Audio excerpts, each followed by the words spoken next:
Hi,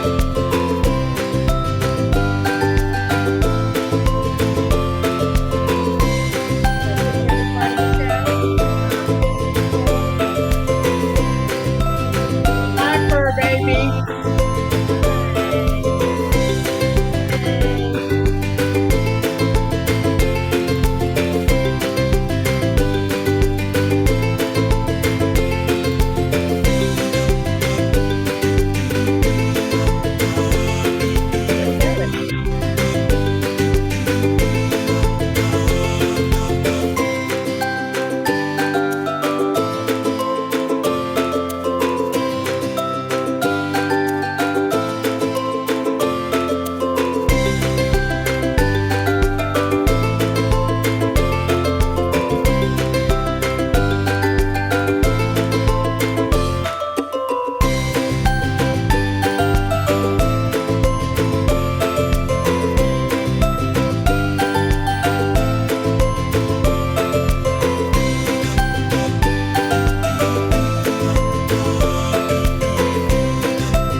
It's gonna be stuck in my head all day.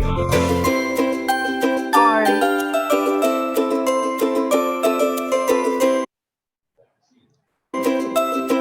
That's gonna be my earworm all day. Hi, Lisa. Good morning.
Good morning.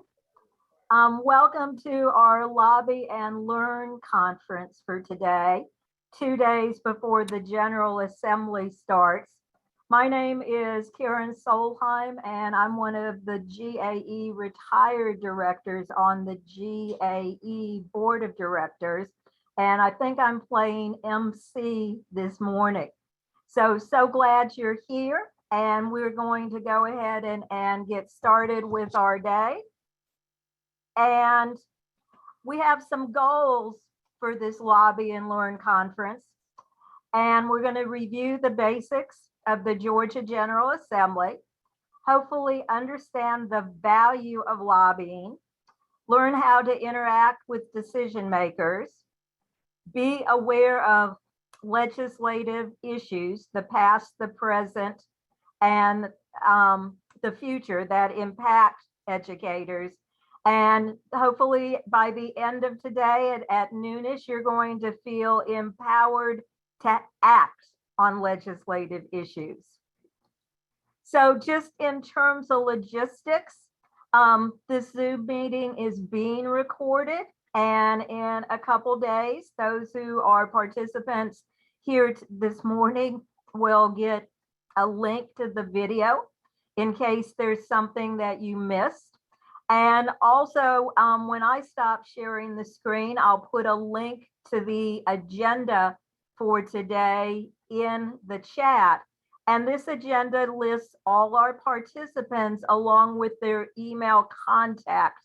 So if for some reason you don't get your question answered, or you need further information, please feel free to reach out to anybody who is presenting on today's program.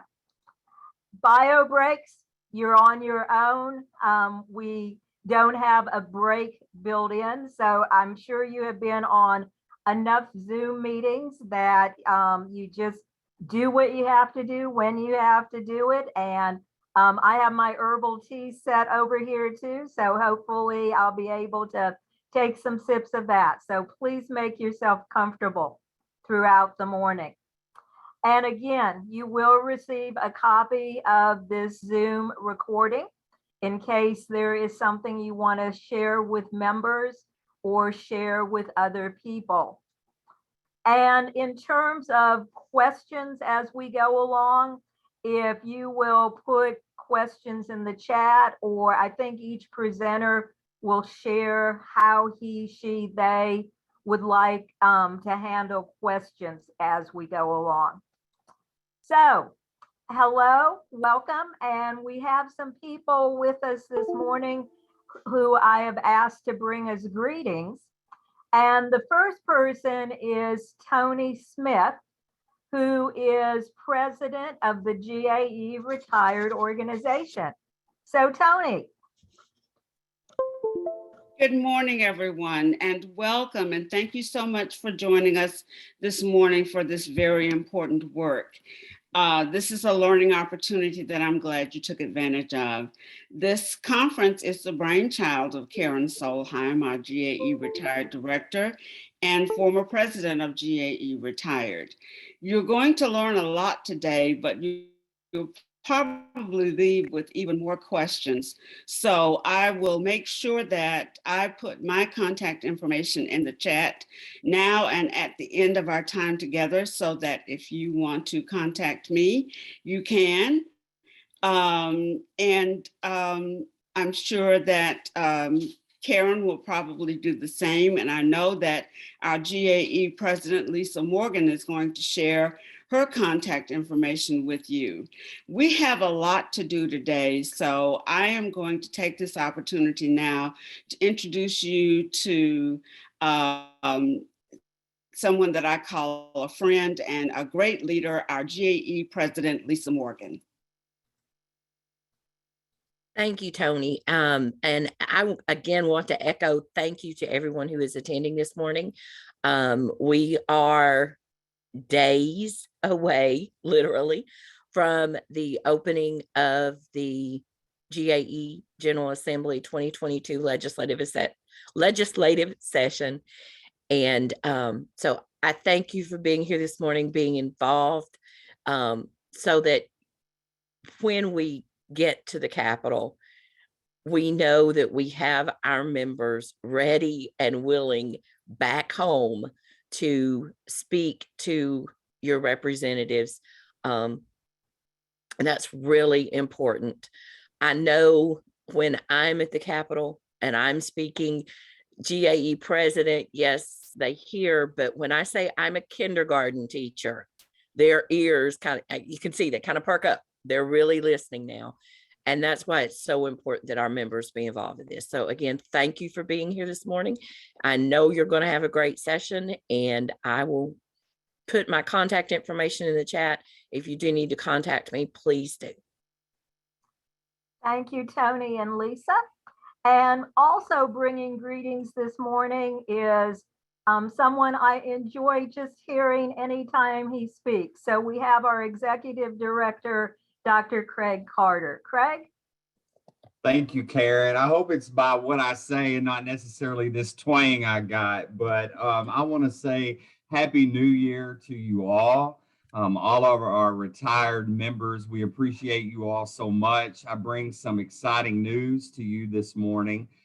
Just this past week, actually for consecutive weeks and months, the Georgia Association of Educators, there's only 6 state affiliates that have more active members compared to this point in time 1 year ago.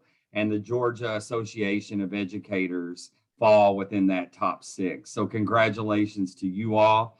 Those efforts could not happen without our retired, without our board members, our staff, and most importantly, our governance leaders, President Morgan, along with Dr. Sharon Doe, our Vice President, Carly Shaw, Secretary Treasurer, and all of our local governance leaders across the state of Georgia. It's something to really be proud of. Total membership net growth for the year as of January 2022 is we're up 4%. Which is really exciting. Professional membership is up 6%. ESP membership, our education support professionals, is up 9%.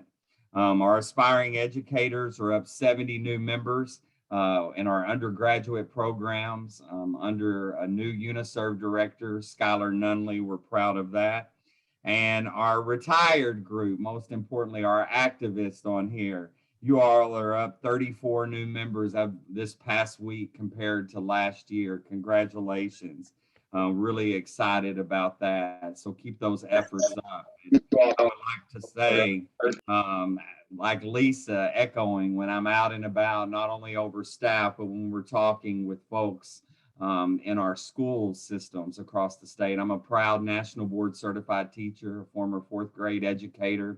And it's nice networking and representing you all. And I want to thank you for your efforts, Karen and Tony, and all of you all who are on here about gaining the knowledge as we gear up for the 2022 legislative priorities that my manager, Joe Fleming, will be talking about, who's doing an excellent job, working, and a big congratulations to him for the crisis grant that we were awarded as a state affiliate as of yesterday by the National Education Association. And a big shout out to our retired group for your wonderful grant that was awarded by the National Education Association to put on some much needed trainings, and most importantly, helping us make sure that our legislative priorities come to fruition, which is so important. So thank you, Karen, and I'm enjoying being on here. Happy New Year, everyone. I will put my contact information, just like President Morgan, in the chat. I have an open door policy, and you can feel free to reach out to me at any time. Back to you, Karen. Thank you, Craig. Again, you always bring great tidings of good news. And so glad you joined us this morning and will be with us. One of the goals that we had for this particular seminar is to review the basics of the General Assembly. And before we do that, I would like to go through and make my screen do what I wanted to. And I would like to share a little bit about how GAE is different from other organizations. And the number 3 is a magic number in literature, but it's also a magic number in association work, because when you join, as you know, GAE, you're joining 3 organizations. Unlike other state organizations, we have a local association that you're a part of. And sometimes some locals even go to school board meetings and lobby there. And in addition to joining the state organization, you're also part of the national organization, the National Association of Educators. So other state organizations, our competitors, can't make the claim of 3. When you join the other organization that Lisa doesn't always name, you're not joining 3 organizations in all. You're not joining and having a local component or a national component. And another way that we differ from our competing organization in the state is we do endorse. And for me, it's unabashedly do we endorse candidates who we think will be good for public education.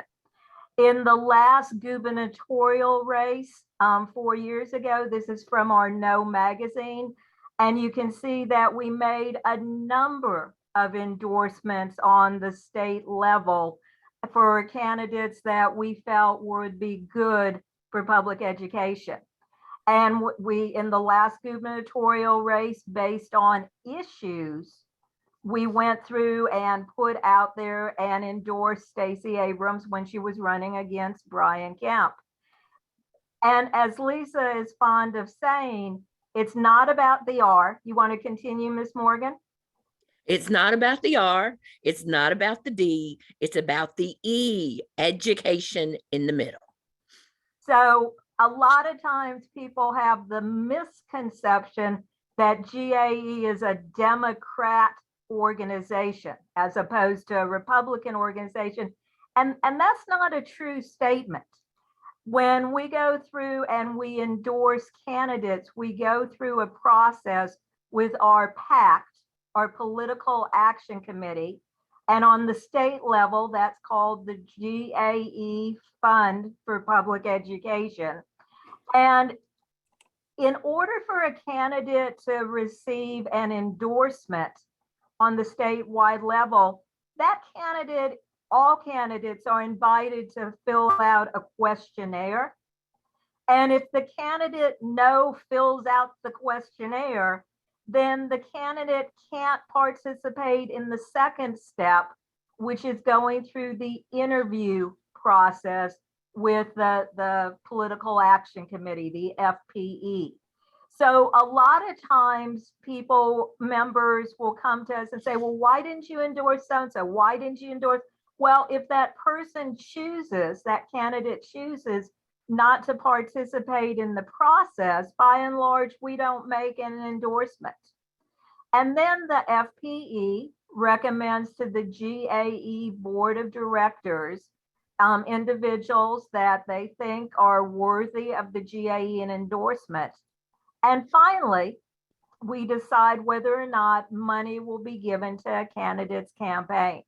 So this is not an arbitrary and capricious process that GAE members engage in terms of coming up with endorsements.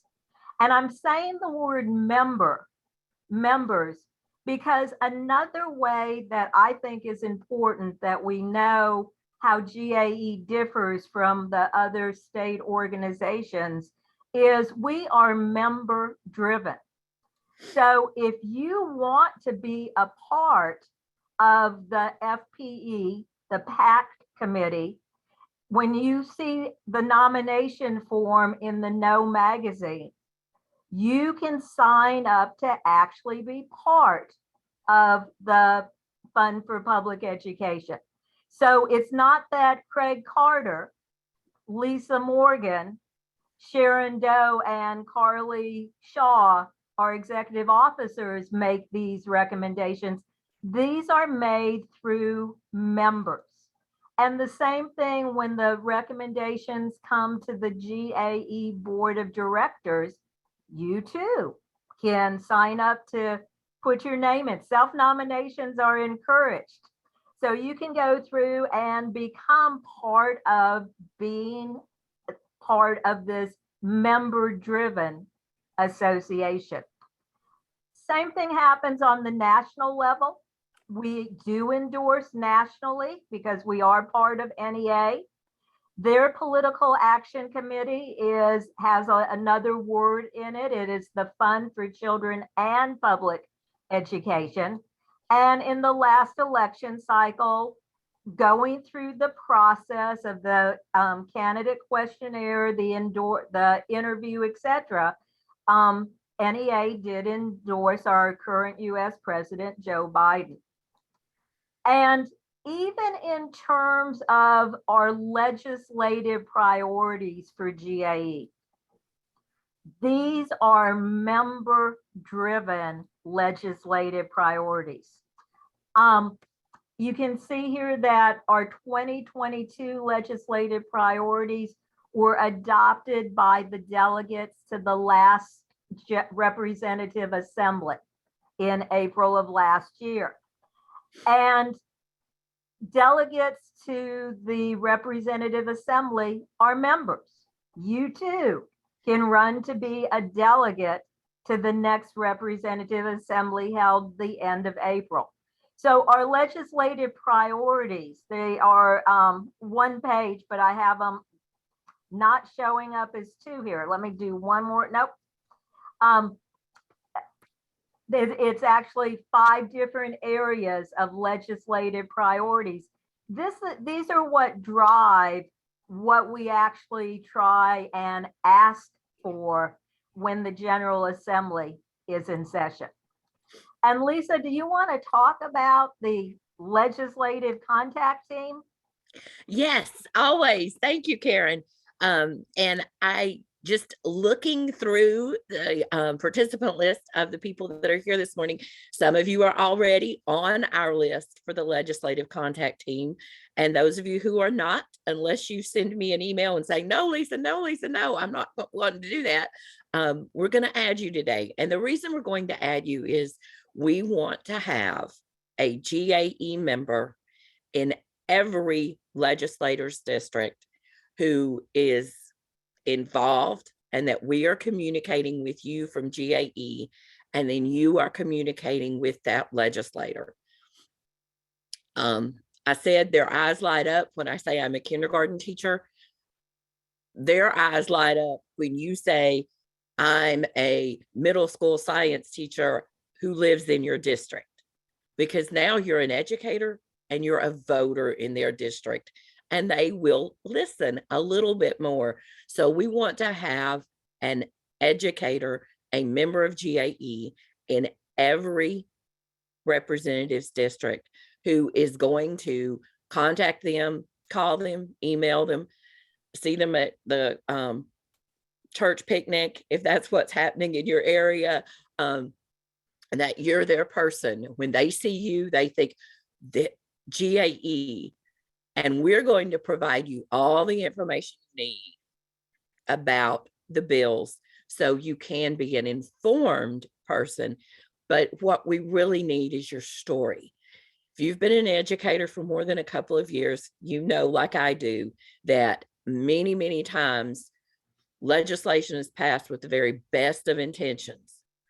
But what happens when it trickles through the state board of education, your local board of education, your central office, and your principal down to you? A lot of times things are happening very differently in our classrooms, on our school buses, in our cafeterias than what the intentions were. And many times we can be that voice to say ahead of time, whoa, let's think about this a minute. Let's talk about what this is really going to mean. So if you're not already on the list, and I would invite you to join us, and we are going to have our kickoff, our first work session next Thursday evening. By that point, the General Assembly session will be open, and the governor will have given his State of the State address. So that will be a perfect time for all of us to work together to introduce ourselves to our legislators and to begin the process of them getting to know us and us getting to know them as we go through the session. Thank you, Lisa. What a great way to become involved. And thank you to all of those people who have already volunteered. And I think you've volunteered just by being here today. So appreciation for that. As we go through and review the basics of the General Assembly, let's just take a look at what is going on at the Capitol building, literally around the Capitol building. Hopefully this session, we will be able to show up physically downtown. And it's important just to have a little bit of an idea of what is going on outside the Capitol. And only in Georgia could you have a governor named Sonny and a state office building named Sloppy. So the Empire Room and the James Sloppy Floyd Room are in the Twin Towers, AKA the Sloppy Floyd building. And Sloppy Floyd had a first name, James, and he was a state representative born in Chattooga County in 1920. And he was so thin. How thin was he? That as a young man, his football jersey hung so loosely on his body that his coach began to call him Sloppy. So that's how he got his nickname, and the Twin Towers are known as the Sloppy Floyd building. And you can see that there are a number of offices, state offices located in the Twin Towers. And Floyd embraced his nickname. So he used it on his campaign signs, and you can see here that it's even on his headstone. Also around the Capitol is the Paul D. Coverdell Legislative Office Building. Sometimes when there are state committee hearings, they will be held in this office building. And this is just across the street from the Capitol. And Paul Coverdell was a U.S. Senator, elected for the first time in 1992 and reelected in 1998. And then he was director of the Peace Corps for 2 years after that. And he was honored in 2005 with a resolution to name this office building the Paul D. Coverdell Legislative Office Building. And the Capitol itself is the seat for Georgia policy and for lawmaking. And you can see the office of the governor is on the first floor, Lieutenant Governor, Secretary of State on the second floor. And pictured here is the upper chamber, the Senate, the smaller of the two chambers. It meets on the third floor. And the Gold Dome, a landmark, is Dahlonega gold. And the gold came in 1958 when 7 mule-drawn wagons left Dahlonega with the gold, traveling 3 days to Atlanta with the gold then presented to the then governor, Griffin, in a ceremony on the steps of the Capitol. And the Georgia State Capitol, one of only 43 National Historic Landmarks in Georgia. And you know from coming to Atlanta, it's one of the highest points of the city with its gold dome. And on the top of the gold dome is a statue that's possessed numerous names, now called Miss Freedom, Liberty, and the Goddess of Liberty. So we're going to, now that we know a little bit about the Capitol, we're going to go through and take a look if my mouse works correctly here. We're going to take a look at a video that talks about what goes on within the Capitol. So let me share, please, and I'll maximize in just a second.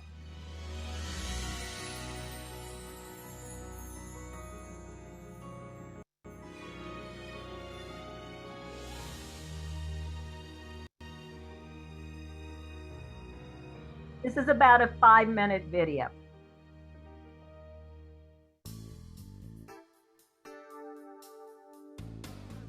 On the second Monday of every year, the Georgia General Assembly convenes for a 40-day session.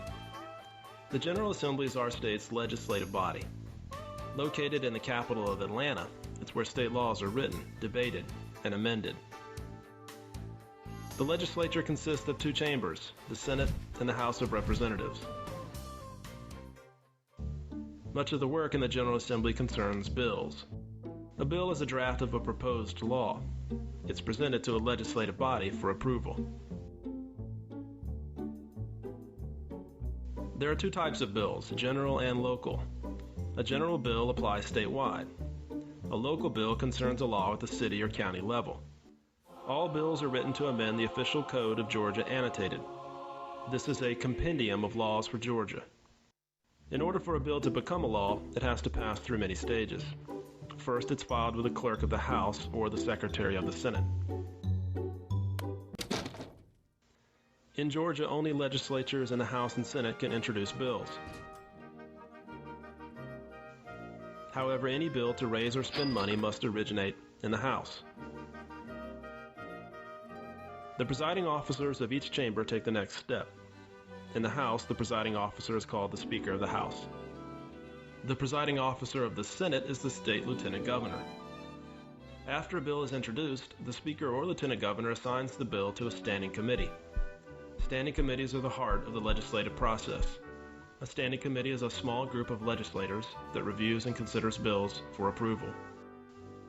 A standing committee gathers and studies the facts related to a bill. Testimony is heard from experts on the subject. Legislators who favor or oppose the bill are called to speak. Citizens have a chance to comment on the bill as well. Unlike the General Assembly, which meets once a year for 40 days, standing committees may meet year-round. The committees cover a range of subjects like transportation, education, energy, and agriculture. A standing committee decides the next step for a bill. They have several options. They can report the bill back to the House favorably, with or without amendments. They can report out a substitute bill. They can report the bill with a do not pass recommendation, or they can hold the bill from consideration. Once a bill has come out of a committee, it's put on the Rules calendar. Prepared by the Rules Committee every evening during the legislative session, the Rules calendar determines what bills will be introduced and when. Presiding officers now present the bills to the chamber. The bills are called up one by one, and debate takes place.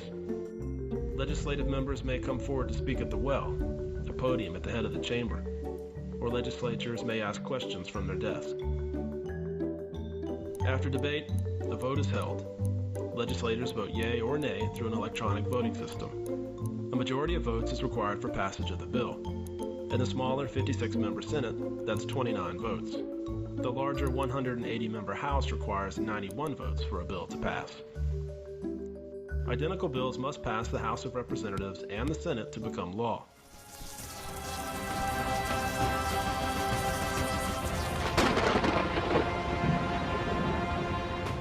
A passed bill is sent from one House to another. If the bill is amended by the second House, it is sent back to the House where it originated. That House can accept or refuse the bill. If the bill is refused, it's sent back to the other chamber, and the House that added amendments can remove them or stand firm.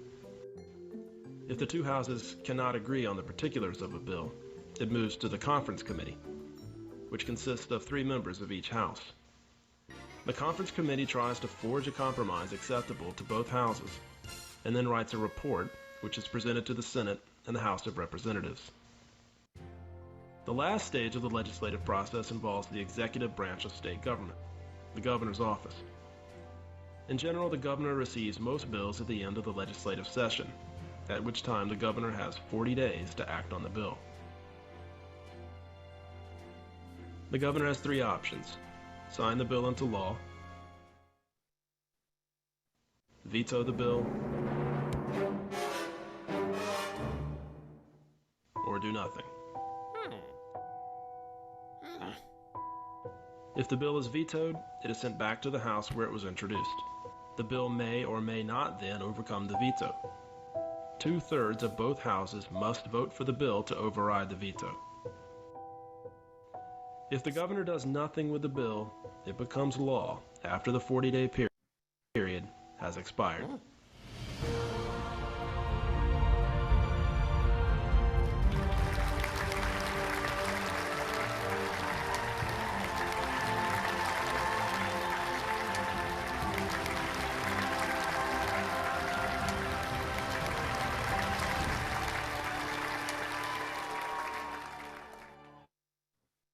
While we all probably know this information and have heard it before, it's just a good review, I think, when we start back here with the General Assembly on Monday.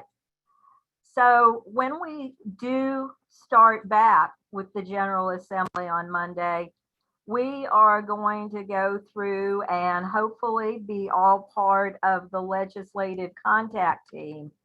And so we just need to review for a minute the value of lobbying and how to interact with decision makers.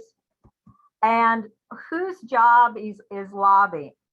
Well, unfortunately, it's yours, and you're going, well, why me? And this is the why me answer, I think. There's a story about 4 people named everybody, somebody, anybody, nobody, and there was an important job to be done, and everybody was asked to do it. Everybody was sure somebody would do it. Anybody could have done it, but nobody did it. Somebody got angry about that because it was everybody's job. Everybody thought anybody could do it, but nobody realized that everybody wouldn't do it. It ended up that everybody blamed somebody when nobody did what anybody could have done, which translates into you can definitely lobby. And in lobbying your legislators, you need to know, obviously, who they are. And I like to send people to the My Voter page operated by the Secretary of State's office, because here you can go through and do a number of things, and you probably want to do these fairly quickly. Is the first one, check your voter registration status. Make sure somehow you did not end up being one of the purged. You can mail in your application, check your ballot status, your poll location, early voting, who your elected officials are. You can register and see if your registration information is on file with the county office, view a sample ballot and provisional ballot status. And if you're not registered to vote, you can do that here and also see key election dates. And it's a very simple login procedure. First initial, last name, pull down menu that lists your county, and then you do have to give your birth date. And once you're in, and if you were me, you could see what your information is, and you could change it if you needed to. You can, see where your polling location is on election day and the hours of that polling location. You can go through and deal with absentee ballot application and check your status. And then most importantly, you can see who your elected officials are. So when you click on each of those hot links, it will give you information about your elected official, including your school board members, your commissioners, your judicial district members, your House, your Senate, and then your US Congress. And if I happen to live in the 106th district and went to the General Assembly website, now that I know who my legislator is, I would see that my legislator is Rebecca Mitchell, Democrat from Snellville. There'd be a capital address, a district address, an email, and more importantly, who the staff person is. And we'll talk about that in a few minutes. There's also a map of what the district looks like, a photo of the legislator, and then some tabs there of information about the person, what committees the person serves on, if they've sponsored any legislation, and if they've ended up in the press, sending a press release. So in order to lobby your elected officials, you have to know who they are. It helps to know what they look like. And who am I to lobby? Well, I like this quote from Marianne Williamson, who says, and my answer is, who are you not to lobby? Our deepest fear is not that we are inadequate. Our deepest fear is that we are powerful beyond measure. It is our light, not our darkness, that most frightens us. We ask ourselves, who am I to be brilliant, gorgeous, talented, fabulous?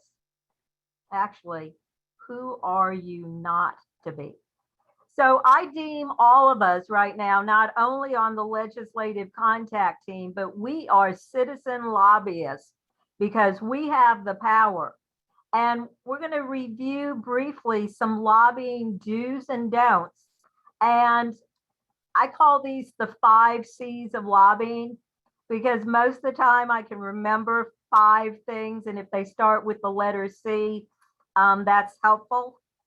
And the first one is, if you are lobbying an elected official or even your significant other, if you want to go out to dinner tonight, it helps to be courteous.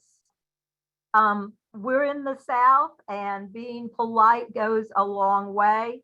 And a person to whom you want to especially be courteous is the staffer.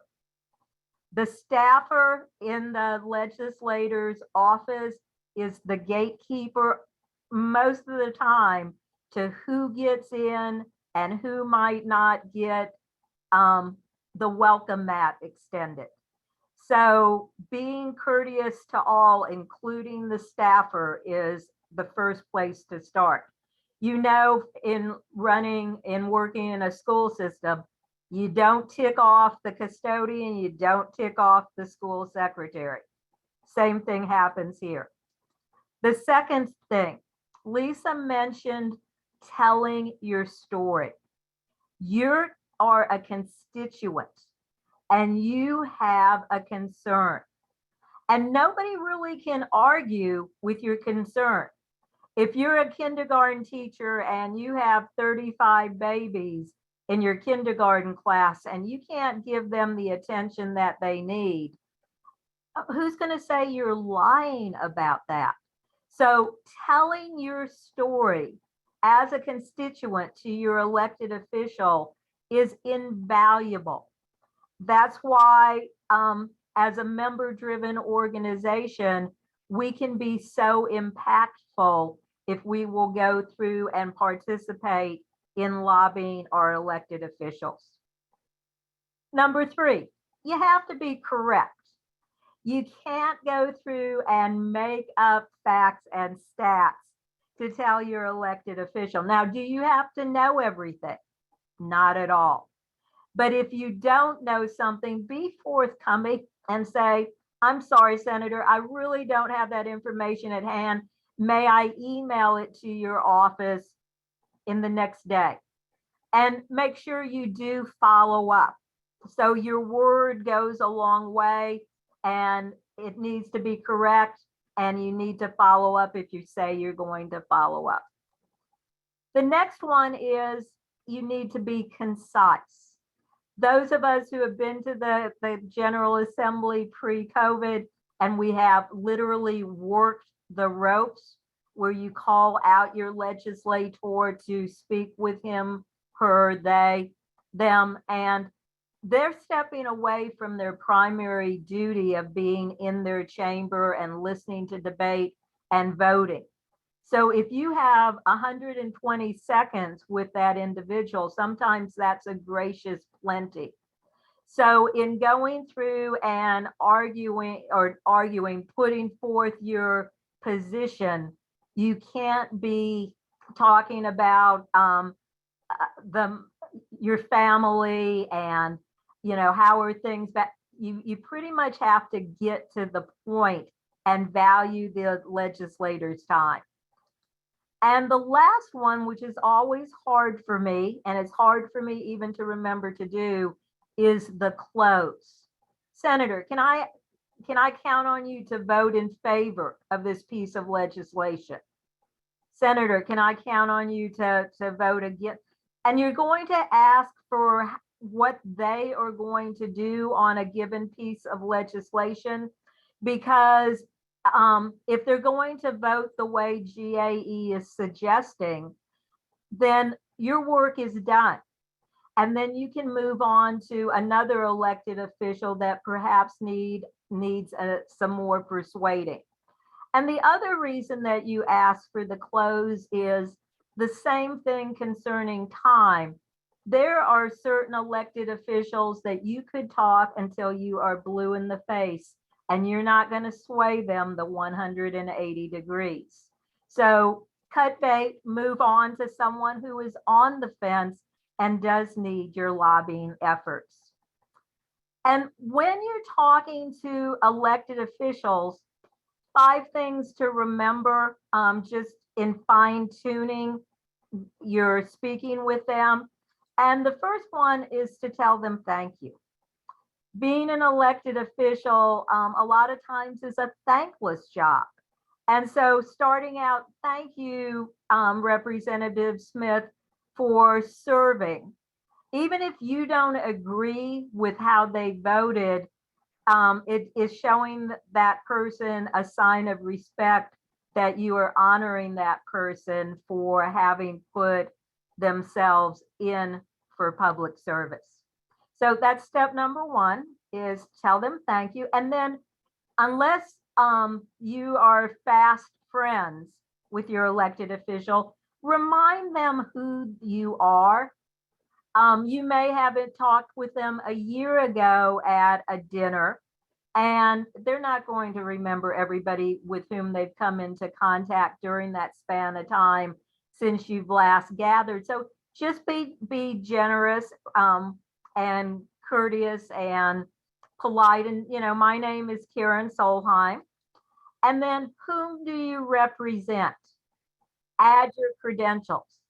I'm an active member of the Georgia Association Retired Organization. I represent the 33 teachers at Brown Elementary School. I represent the 1.6 million children in the state of Georgia. Add your credentials, because you too are an important person with your story to tell. And then as you're talking to your elected official, you're going to say what your position is. Again, concisely, but why are you here? What do you want from the elected official? What are you lobbying them about? And then again, you're going to ask what their position is, because you want to know if they are going to vote for something or against it, so you know whether to lobby some more or to move on and lobby someone else. So that's just a brief synopsis. 5 C's of lobbying and fine-tuning talking to your elected official. And Joe Fleming, who has done a lot of talking to elected officials as GAE's chief lobbyist, is going to give us an overview. Thank you, Joe, for being here, of what has gone on in the General Assembly with this redistricting. And then you're going to put on your crystal ball in front of you and I hope share with us a little bit about what you foresee happening starting on Monday. Thank Sure. you, Joe. Oh, it's great to be with you. Thanks for the invitation. GAE Retired is one of my favorite groups to work with. Love you guys. Y'all do terrific work, and the rapid response team is just as effective as it can be. So if you're not involved with the GAE Retired Rapid Response Team, do so. They do a fabulous job and make a difference. And it's an honor to represent GAE and our educator members at the state capitol. I love my job. I consider myself lucky to do what I do and do it for the kind of people that we represent. Special session was held in November. The primary purpose of the special session was to redraw state legislative and congressional lines. That's required every 10 years based on changes in population identified by the US Census. You may remember getting emails from GAE and other organizations saying, make sure you return your census form. And one of the key reasons why is because population counts affect legislative districts, and they also affect federal funding. So maps are drawn, they've been adopted. The Senate probably is a little bit more partisan. Obviously, it's a majority Republicans there, probably benefits them more. The House, probably recognizing the demographic changes in Georgia, adopted a map that probably is going to result in at least the loss of 6 seats. But that's the reality of the change in Georgia's population. We've added 1 million new citizens to Georgia since 2010. Almost all are persons of color. And that certainly affects how the maps are drawn. So, and the governor in January has signed those maps into law. There's litigation initiated on several fronts by some voting rights groups that are challenging the maps. As I mentioned, also congressional maps are redrawn. The biggest change is going to be in Lucy McBath's district. It basically has gone from a Democratic district to a majority Republican district. So she is going to run she was in the 6th district. She's going to run in the 7th congressional district, which pairs her against Representative Carolyn Bordeaux. So we'll have 2 incumbents running in the 7th district there. Most observers believe the Republicans will pick up 1 member of Congress as a result of the Georgia maps. But as is the case in the last several decades, litigation will probably ultimately determine what the final maps look like. There was other activity during the special session, some which is going to impact the regular session, which starts Monday. There was legislation introduced to make the Gwinnett County School Board races nonpartisan. It sounds like a good thing. I think in this case, though, there is a partisan motive there. Democrats have made significant gains in Gwinnett County in general and on the school board.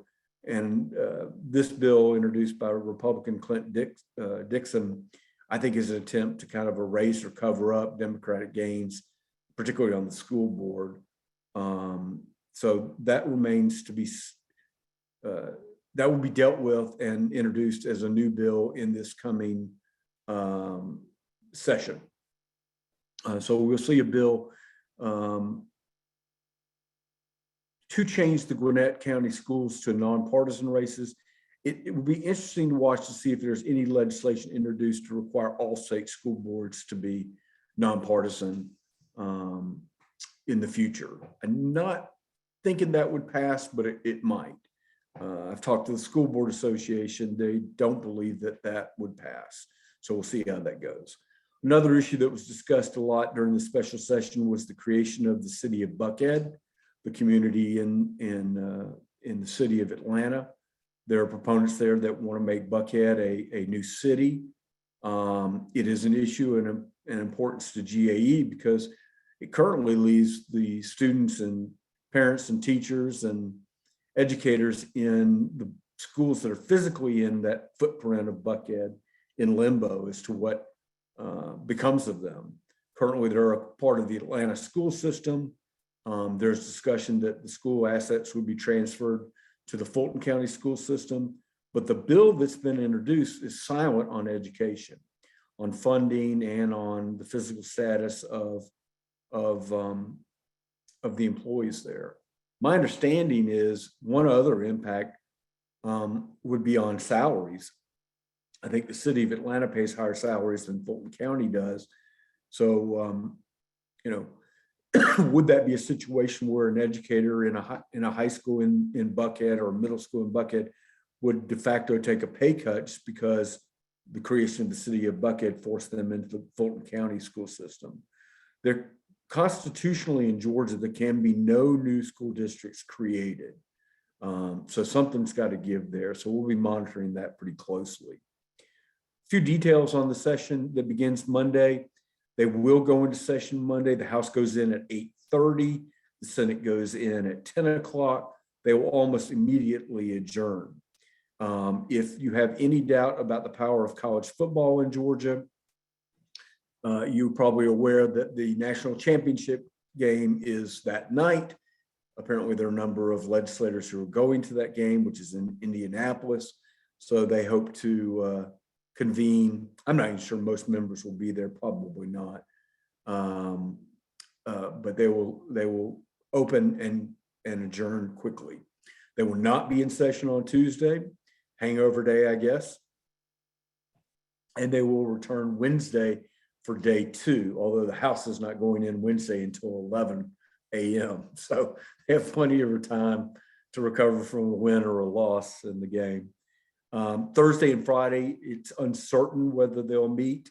I think it's a possibility they'll meet on Thursday and not meet on Friday, but we'll see. The details of that schedule have not been finalized. The second week of the session, which is the week of the Martin Luther King Jr. holiday, the General Assembly will not meet in full session, but the budget committees usually do meet during that week to review the governor's proposed budget. The governor on this coming Thursday, the first week of the session, will have his State of the State address on Thursday morning at 11 o'clock. And that's traditionally the time when the budget details are released. So the Appropriations Committee the week following will be reviewing the governor's budget. Now, there's several important things in the budget that we anticipate.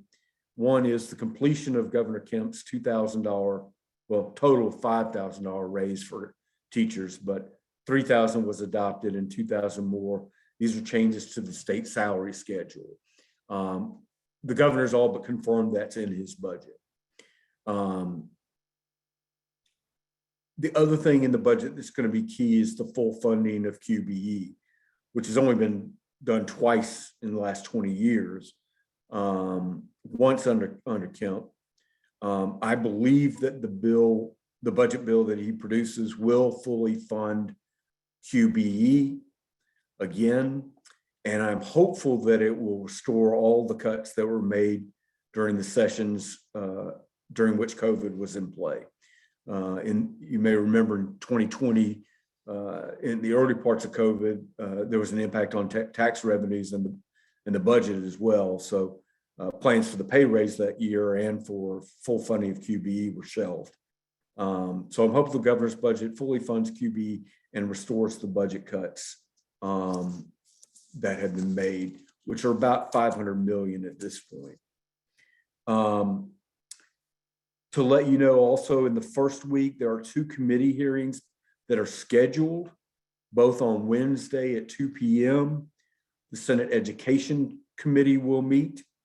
No agenda has been put forth at this time.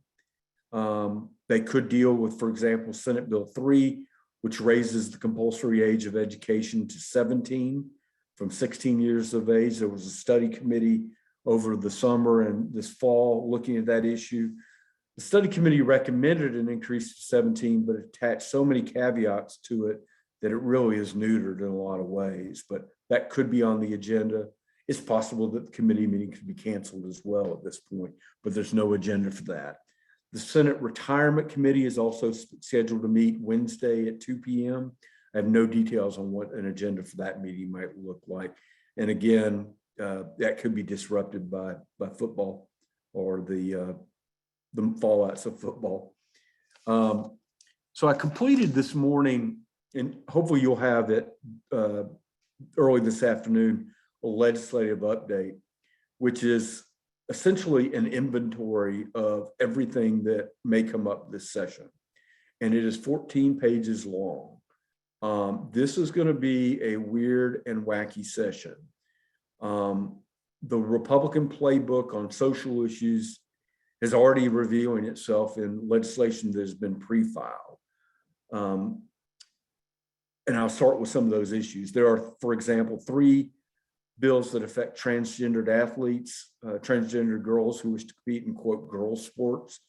One of them goes so far as to create a 3-person physician panel to review data and potentially genitalia of athletes who wish to appeal decisions. It's really quite horrific. So that was indicated to us during the special session as something that would be moving forward this year. So we'll be keeping an eye on that. Issues pertaining to the teaching of race and the history of the United States, particularly as it applies to race and slavery and the consequences of that, also known as CRT, are expected as well. Senator Jeff Mullis from Chickamauga, Georgia, has said he will introduce a bill banning the teaching of CRT in our schools. Of course, CRT is not being taught in our schools. The school board has already passed, state school board has passed a resolution prohibiting it from being taught. The real issue is the slippery slope of the academic freedom of educators to teach an accurate history of the United States. And I think some want to gloss over some of the warts in our history. So one of my primary concerns is just the chilling effect it has on educators in our classrooms.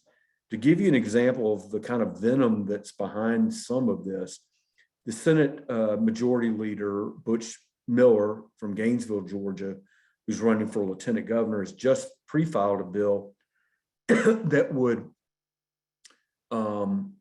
provide a $100,000 homestead tax exemption for taxpayers in a school district that deviate from curriculum established by the state school board. That means that if a school board deviates from, for example, CRT in any way that is deemed by the subjective nature of the state school board, that every taxpayer in that school district would get a $100,000 tax exemption. I'm really unclear on how this works, for example, for a home that's valued at $50,000, for example. Are we giving them money back from the state or from the local property tax? Of course, you multiply a $100,000 homestead tax exemption about every homeowner in the county. That is a significant revenue loss to schools. The details are kind of light, but again, we have a subjective school board, and if they make a determination that the school system is not in compliance with their rules and regulations and guidance on curriculum, then that could go into play. The good news here is that it would require a constitutional amendment, which requires a 2/3 vote of the Senate and 2/3 vote of the House, and then a majority vote of the people. But there are a lot of wacky ideas out there, and this is at the top of the list. Speaking of other issues, COVID, we saw another pre-file from Charlize Byrd, Republican from Woodstock, that bans COVID testing as a condition, or COVID vaccinations as a requirement for entering a school, teaching at a school, condition of employment. It basically, for any public entity, local or state, they may not mandate a COVID test. A COVID vaccination, big difference. So again, these are some of the type of bills that we're seeing in this an election year. I know I've got limited time. I'll just mention a couple other key ones. As you know, if you've been on any GAE call in the last year, we're going to be aggressively pushing our waiver bill. Currently, the current situation is that local school districts can request exemptions from state law, and they do it often. I'm not aware of any time that their request to be exempted from the state education law has been turned down. As a result, we have waivers for programs like English as a second language, gifted students, special education students. We have waivers from physical education and health. We have waivers for class sizes, meaning that, or the result is that 99% of schools in Georgia have no maximum class size that they can, that they have to follow. Literally, Lisa and I were told by the Department of Education that only a fire marshal could step in and say, in those school districts, that there were too many kids in the class. It's absurd, especially during COVID, but in general as a environment in which to learn. So our friend Rebecca Mitchell, who I understand will be on the call today, has been a warrior and a bulldog on this issue. Our first objective is to get a hearing on it. And we don't have a very receptive chairman on this issue, but we will push and shove and make our voices heard on that. And we will call on you to help us in our efforts to do so. I am hopeful that a senator will also pick up this bill this year. Senator Lester Jackson from Savannah, Democrat from Savannah, who's running for labor commissioner, has expressed an interest in it. So hopefully we can open up two fronts on this matter. Don't think we're going to enjoy the support of the School Superintendents Association or the School Board Association, but I do believe we're on the side of angels on this. As we do every year, I'm sure we'll have a voucher bill this year.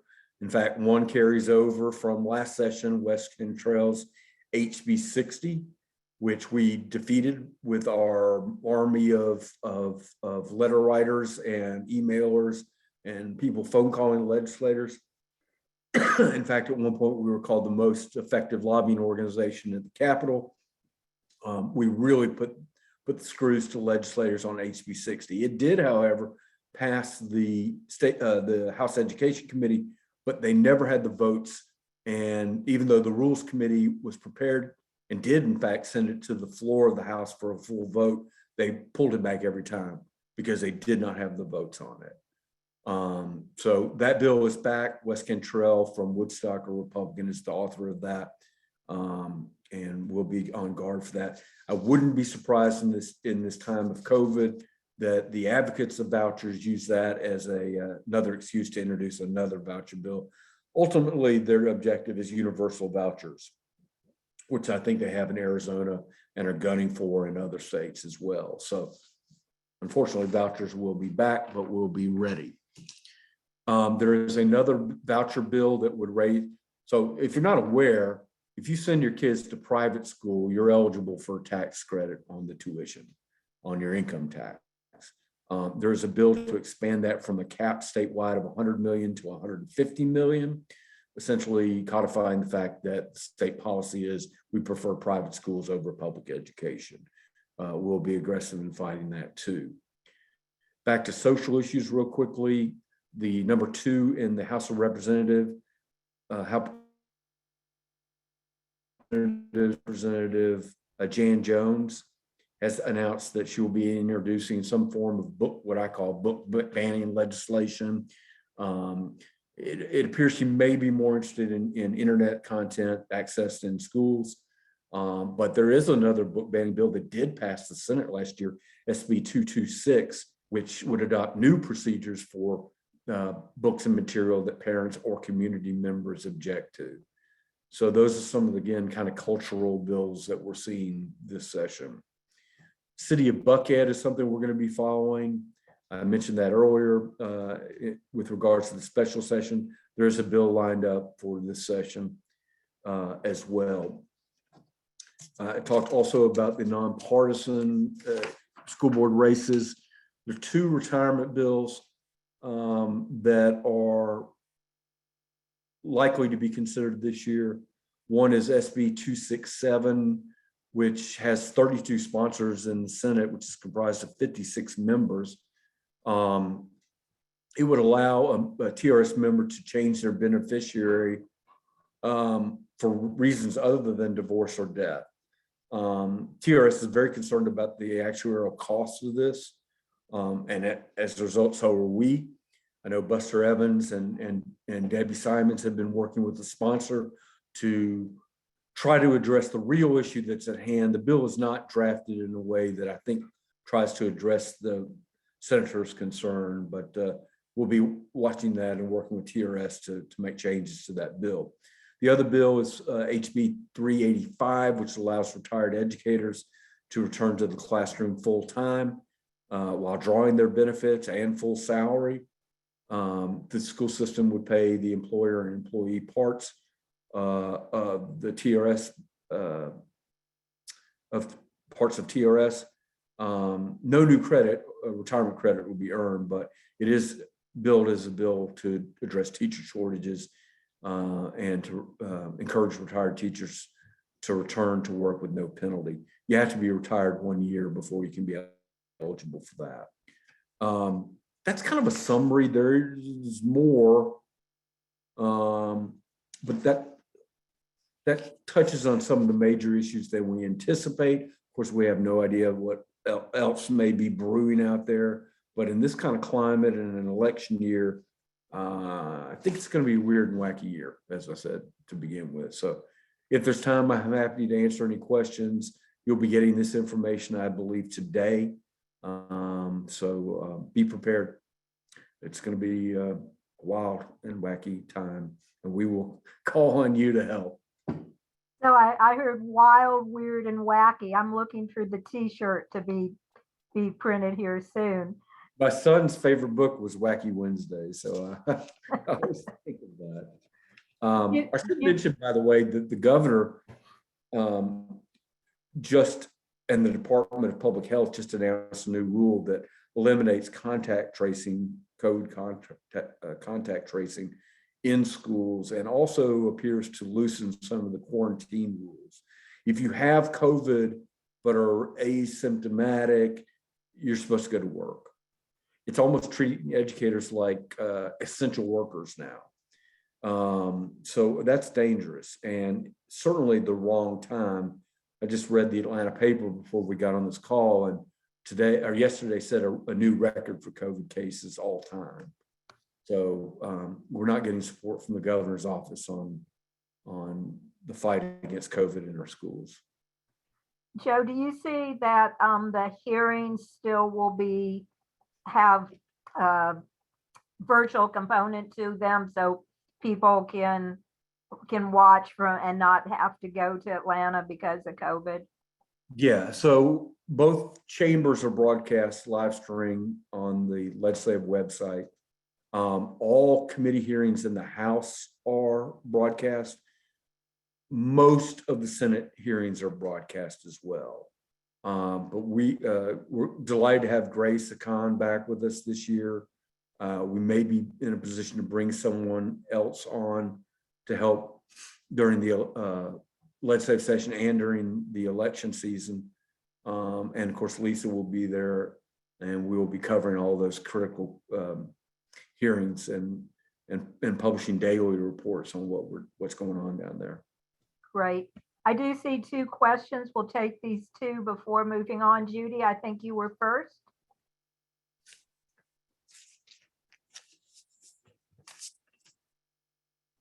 Judy, make sure you're unmute if you're going to ask. Thank you. Joe, does the governor officially plan to bring some type of bill this year to make it unnecessary to have a license to carry? Yeah, that's a good point, Judy. Thank you for raising that. Yes, he has said that he is going to introduce legislation that would eliminate the need for a permit to carry a concealed weapon. My concern, and I think Lisa's concern, is the extent that that impacts school safety zone laws. And we don't know the answer to that yet. I think we'll know real soon. And we'll be talking to the governor's office about that, but my biggest fear is that it might encroach on the regulation of guns on school property. Yes. And Debbie, hi, your question is? Good morning. Hey, Joe. Hey, I Deb. got a quick question. This is not necessarily a TRS. It's an ERS, the Employees Retirement System question. Have you heard any more about the bill that Mary Margaret Oliver was supporting to bring about a cost of living adjustment for ERS? I've not, but, well, I've heard some things, but I don't know they're reliable enough to share. Right. I don't anticipate that passing this year. But, and I did have a conversation with Mary Margaret during the special session. And Nan Orick has a bill that also affects ERS, but I think that's just fiscally impossible. But And that's the issue. And my concern is, should this bill arise, I would not want one of our members to be put in a position of don't you think it's fair that ERS should also have a cost of living adjustment without their having the background? The very nutshell background is that teachers, educators in Georgia that are a part of TRS have contributed 6% of their salary forever.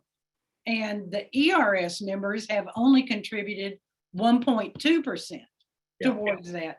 That's why we can say our COLA is pre-funded. I think the best thing that if our members are confronted with this is to say, well, of course, we want all employees in Georgia to have a fair and decent, retirement. However, there are complexities to this issue. So I'd like to refer you to talk to our president, Lisa Morgan, our lobbyist, Joe Fleming. That would just be my basic advice, not to get caught in a situation that we appear not to be supporting ERS when we know that there's a lot of things. So I think, to me, that would be the best way to approach it. Lisa, Joe, what do you think? Or Craig, what do you think? totally agree. I mean, we pay so much more into TRS than state employees are paying into ERS. They should pay for their COLA. We'll have more conversations about that. The governor has announced a $5,000 raise for state employees too. So, I mean, not everything can be funded this year, although revenue's good right now, but I hear what you're saying. I appreciate you raising that. And I'm going to moderate a second. When you mentioned funding, that's a great segue into our next segment. And Joe, thank you so much for sharing your expertise, your time, your talent. I think we can all see that as our chief lobbyist, you are a face on the front line at the Capitol, and we hope to be joining you as the session starts this year. Thank you, Karen. You're welcome. Our next speaker. Karen, this is Linda. I have an update. I attended the retirement committee in person where Nan Orick's bill was discussed. And to the amazement of the committee, the state was not able to produce how many employees are employed by the state of Georgia. And it was kind of embarrassing. So I would gather to think that they aren't going to go any further until the staff can come up with the information that they needed to even start the actuarial study. Thank you, Linda, for sharing that. Our next speaker is going to share about the state budget. Stephen Owens is from the Georgia Budget and Policy Institute and is in charge of, or not in charge of, but knows everything budget about Georgia's, what's going on monetarily. So Stephen, with that introduction, if you need to screen share, I think you should have rights. I think I do, yes. Yay. Thank you so much for having me, y'all. I always love talking to GAE and JAR. I appreciate the work y'all are doing, not only under the Gold Dome, but also year round. And so I do have a short presentation here about where the budget sits so that we can all have kind of a starting place to understand what it looks like this year. So a little bit about me, as Karen said, I work for the Georgia Budget and Policy Institute as their senior K-12 education policy analyst. And at GBPI, we are a research and advocacy organization looking to advance lasting solutions that expand economic opportunity and well-being for all Georgians. And as far as our budget advocacy and analysis goes, we believe the budget is a moral document showing who is valued and who is being left out. And so with that in mind, just know that these are not, the dollar amounts that are in front of you are not accidental. These are policy decisions made every single year, most often with the idea of keeping those in power with power. So that's just kind of a heuristic to use as you think about kind of like where this all sits. But very broadly, K-12 education in Georgia makes up about 40% of the state budget. That is very common nationwide. As state constitutions were being drawn up, especially during Reconstruction, there's this recognition that one huge power that was left out of our federal constitution was for public education. And so while you'll hear about the power of individual principals, school board leaders, individual lawmakers, the power for and the responsibility to fund public education sits at the state. In Georgia, I'm sure I'm not saying anything y'all don't know, but the father of public education, as we know it, is Tunis Campbell, this Black legislator from McIntosh County, who made sure that public education was written into the Constitution. It's the reason that we can expect it and hold the state accountable, ideally, to fund it adequately. What this looks like this year is around $10.2 billion. We're in fiscal year 22 that ends at the end of June, and the next fiscal year begins July 1st.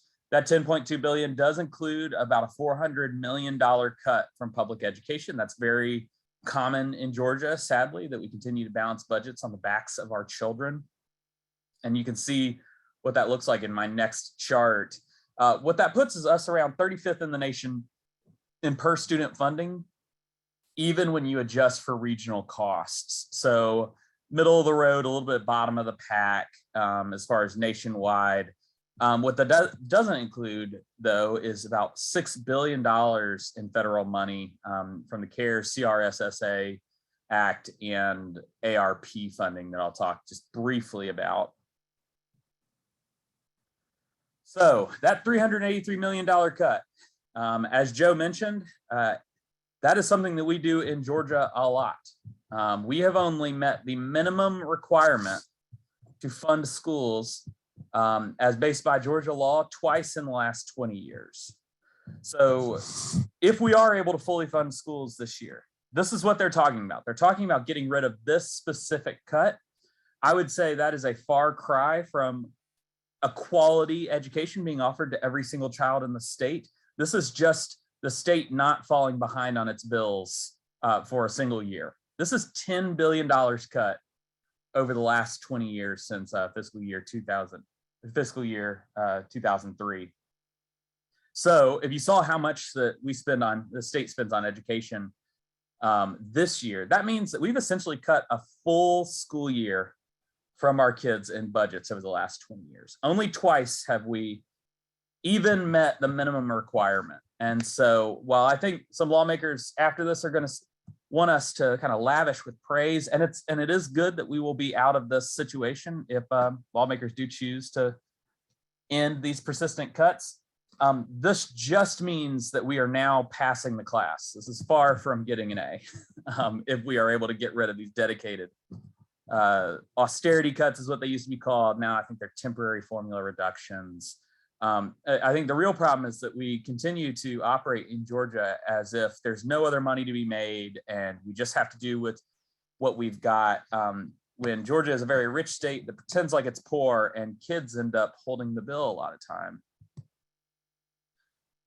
It's deeper than that austerity cut, though. It's deeper than those dedicated cuts, because this is a chart that does not going to show up on those like specific cuts charts, the one before. This is something that I continue to harp on, because when I talk to teacher and leader groups, I continue to hear about school bus funding as something that like lawmakers have not really invested in since the 90s. In 1991, the state paid over 50% of all costs to transport kids to and from the schoolhouse door. And 2002, when I graduated high school, it was about 40%. So you can see that trend. In 2020, with the last best data we have, it was closer to 16%. So how do school leaders pay when your bus isn't starting? Where does that money come from? It comes from the classroom, because we know that 70 cents of every dollar that's spent in public education in Georgia is in the classroom in a teacher salary. So this means higher class sizes. This means less opportunities for kids. And I just wanted to show what that looks like. The state funding, that's that gray bar. It stays around 136, maybe $150 million, but it has not carried with the total cost of busing kids to and from school, where we've gained 250,000 students since the year 2000. The cost of gas, the cost of buses, cost of labor, all of these have gone up. In 2012, Georgia lawmakers pushed the responsibility to pay for bus driver health insurance to local districts. Again, this money's got to come from somewhere, so it's coming from the classroom. And even just over the life of this chart, from the year 2000 to 2019, that's an additional $450 million that school districts just had to find somewhere. That is just going to transporting kids to and from school. So this is something we continue to watch. There is also a hole sitting in the very middle of the way that we fund schools. That Georgia is one of only 8 states in the union that does not provide additional funding specifically to educate students living in poverty. We have an equalization grant, which kind of tries to level the playing field between districts based on property values, but that's not the same as how many kids you have living in poverty.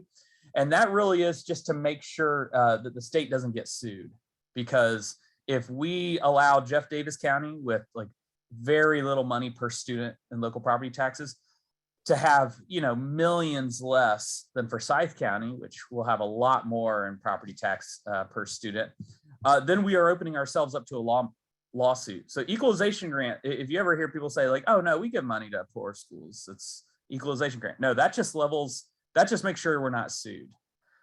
This is the way that we put our thumb on the scale to the #1 challenge that school leaders, school teachers have known about for generations, which is when you have one kid showing up at the schoolhouse door who doesn't know where they're going to be sleeping that night, another child whose parents are able to pay for tutoring, are able to make sure that child feels physically, emotionally, mentally safe. Like those 2 kids are going to have very different learning environments.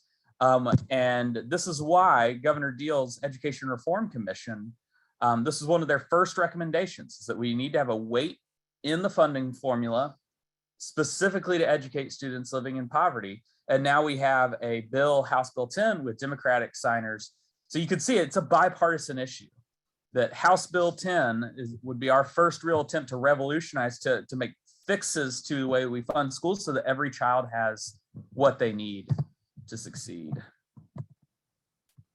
What's the cumulative effect of all this? Because it's easy to kind of get trapped into all these numbers. $450 million in student transportation costs, $383 million for austerity cuts. So we put together these district fact sheets we feel like show a representative sample of school districts across the state. And here's the one for Savannah Chatham. So what does this look like per student? And then the cumulative effect, remembering this is every single year. This is not just like kind of a 1-year deal. If we had an opportunity weight, like in House Bill 10, to educate students living in poverty, if the state went to paying for half of transportation costs, like we did in the 90s, and if we got rid of state budget cuts, this would look at, in Savannah, $760 per student overall is almost $27 million a year. What does that look like in social math? That's 100 teachers, additional teachers, 115 school counselors, and 95 buses. This is not or. Savannah could pay for all three of those things every single year with the money that's being lost out on because we continue to ignore our most obvious needs in the classroom, underfund grants that are necessary, or just continue to take money through persistent budget cuts. So that's what that looks like consistently. And I did one on 11 other school districts so that you can see it doesn't matter if you're a small cities district, a huge county district, every single district is hurt by the way that we underfund and cut to schools in Georgia. As y'all know, and I'm not going to belabor this point because it sounds like y'all are gonna have a specific talk about TRS, but just from a nonpartisan, like outside observer, we continue to have incredibly healthy investment in the teachers' retirement system. And it's not just the investment returns we've had this year, even though those have been incredible. But also the real investment is the fact that our state lawmakers have always paid the amount that experts say is needed to keep TRS afloat. I know it's hard to hear good news in a lot of our education circles, but the fact that Georgia, as far as I can tell, is so rare nationwide in the fact that every time an expert, the actuary, comes back and says, all right, you need this much in order to keep the system afloat, lawmakers do it. And that has been under Republicans, that's been under Democrats. Even those 2 years, a couple of years ago, when the actuary said they needed to give additional $600 million over 2 years, that has gone into the system and it is paid off, where right now we have one of the highest benefits in the Southeast United States, just a slightly long vesting period, even though other states are getting to a similar year amount that we are. And even with that very generous benefit, the pension around right now hovers around 92% funded. That is just amazing. We use a rounded average. So when Buster Evans gives a presentation, he's going to say it's in the 80s, which is completely within his prerogative. But this is a very healthy system, considering if we don't have any large external shocks. When we pay nationwide a significantly lower investment expense, so we only pay 0.06% for TRS to invest y'all's money, versus nationwide, it's many times higher than that. In South Carolina, it's 1%, which might not sound like a lot, but when you think about how 1% of every dollar that goes into the South Carolina teacher's pension actually just goes to the investors to spend it, that's billions of dollars difference. So TRS continues to be in a good spot. And I felt good about it even a couple years ago when there were a lot of alarm bells going off, because the state has continued to invest healthily in it.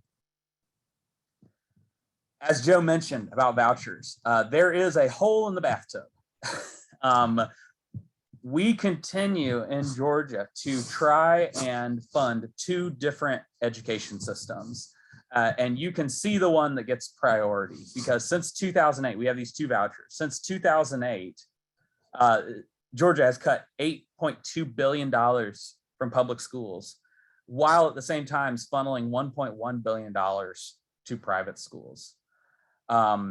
This is something that this is a difficult discussion to have, because nobody's going to sit here and say, no, public schools have done perfect for every single person.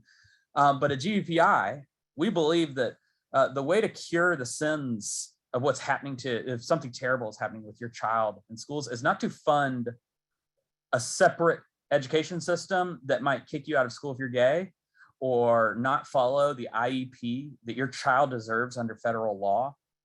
That there needs to be a way to address the needs of children inside a school system that can do right by all kids. And so for that reason, we continue to oppose private school vouchers. And it is hard to see how other states that have gone big in vouchers, like Michigan and Indiana and Arizona, you can see the state support for their public school system go down. And Florida, same thing. So we genuinely believe this is an existential threat to the system that educates 90% of all kids in the state of Georgia. And we need to invest in that system and continue to support and improve upon public schools instead of funding private schools that have just little to no accountability to the taxpayer. That is it. If y'all have any questions. If they can email you or put them in the chat, that would be great. And I didn't lie, Stephen, you know everything about the budget in Georgia, and I appreciate your sharing it. And I'll reach out to see if I can get a copy of the PowerPoint so I can send that to our participants too. Yeah, So- absolutely.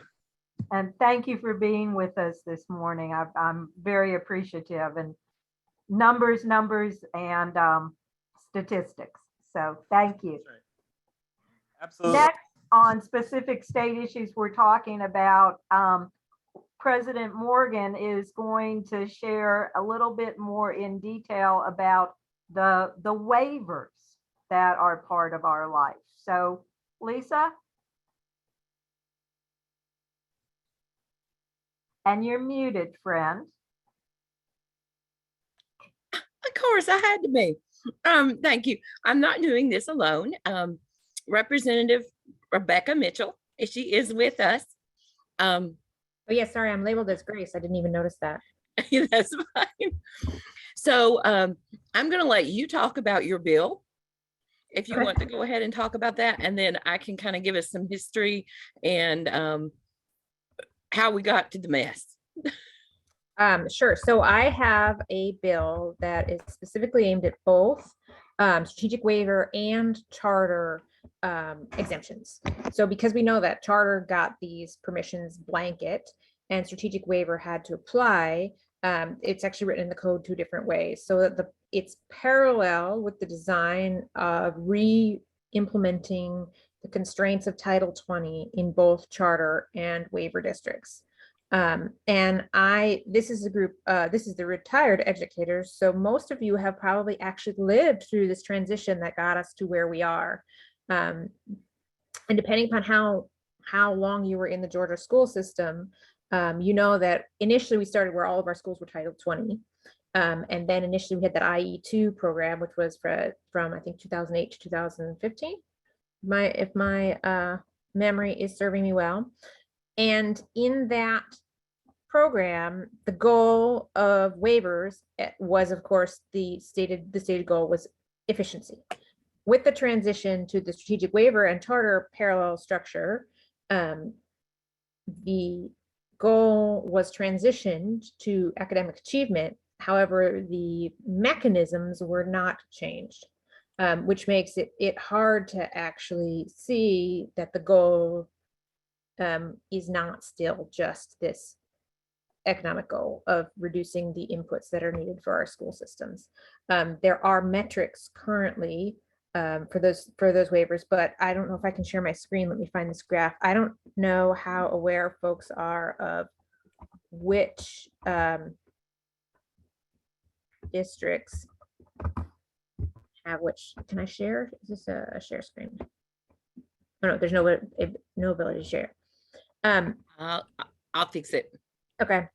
But we only have 2 Title 20 schools left in Georgia, systems left in Georgia. One is Beaufort City Schools, and there is one county system that is Title 20. So there's only 2 that do not have waivers for a vast majority of things. So we looked at the waivers and we said, well, what waivers are really impacting educational quality that theoretically should be a strongly negative impact, and the experience of our educators, and that are not logically linked to a better educational outcome. And those are some of the targets that you'll see in this bill, which is House Bill 518. So one of those is class size, right? The average teacher is not, and the average student is not benefited by having 38 students in class. One of them is duty-free lunch, right? It is not an educational benefit for children for educators to not have a space to have duty-free lunch. And so if you, and then one is also fair dismissal. So there are different elements in the bill that target different parts of waivers and permissions that should not necessarily be directly correlated with positive student outcomes. So class size requirements, expenditure controls, certification requirements for teachers, salary schedule, duty free lunch, and physical education requirements. So there's multiple elements in there that kind of look at different parts of charter and waiver exemptions and say, no, those are really not outcomes that we anticipate to be linked to student achievement, and they shouldn't be part of a waiver or charter structure. So that is the base of the bill that we submitted. Has not gotten a lot of discussion yet. It did have a relatively diverse sign-on group from the Democratic Caucus, which I thought was positive because it represents people with different approaches and different engagement in the educational system. So it's a great starting point, I think, for having the discussion about where we want our school system to be.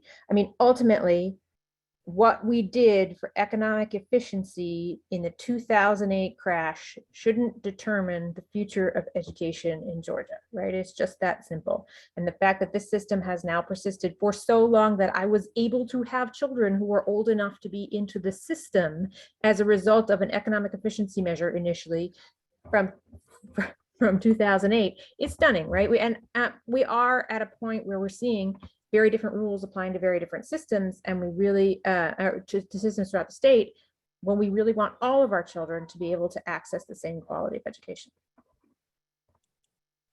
And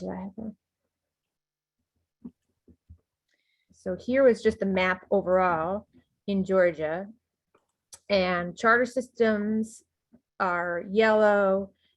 Strategic waivers are white, so the default is actually strategic waiver, and then you can see there are exactly 2 Title 20 schools in the state. I will tell you, parents do not know this. Parents do not understand what systems their children are in.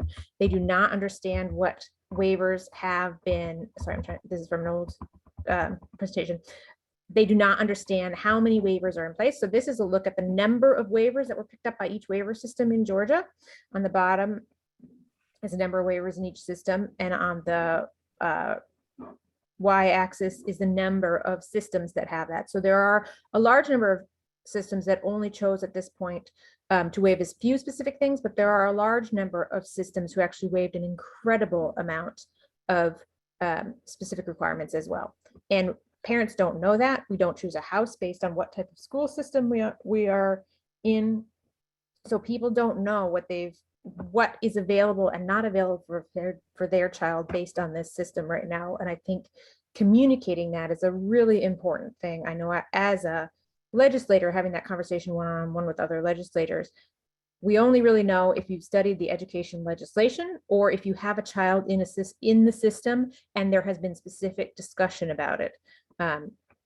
So I think it is so important that all of the legislators know what the system is looking like and what the impact of these things are having. And I was floored this year talking to local educators and was just talking in a community forum, and several popped up and said, I have 38 kids in my class. And then someone else emailed me privately and said 38 kids is the normal number of children that we teach in the high school that I'm in. So they were all, and they said, this is not a COVID policy. This is just how it stands right now. And it's really hard to feel like you're succeeding at your job when the ask of you is much too intense. So from those educators' point of view, class size restriction was something that was a really powerful way to help people do their jobs, succeed at their jobs better. And I don't know if anyone has specific questions for me, but I'm happy to take some if there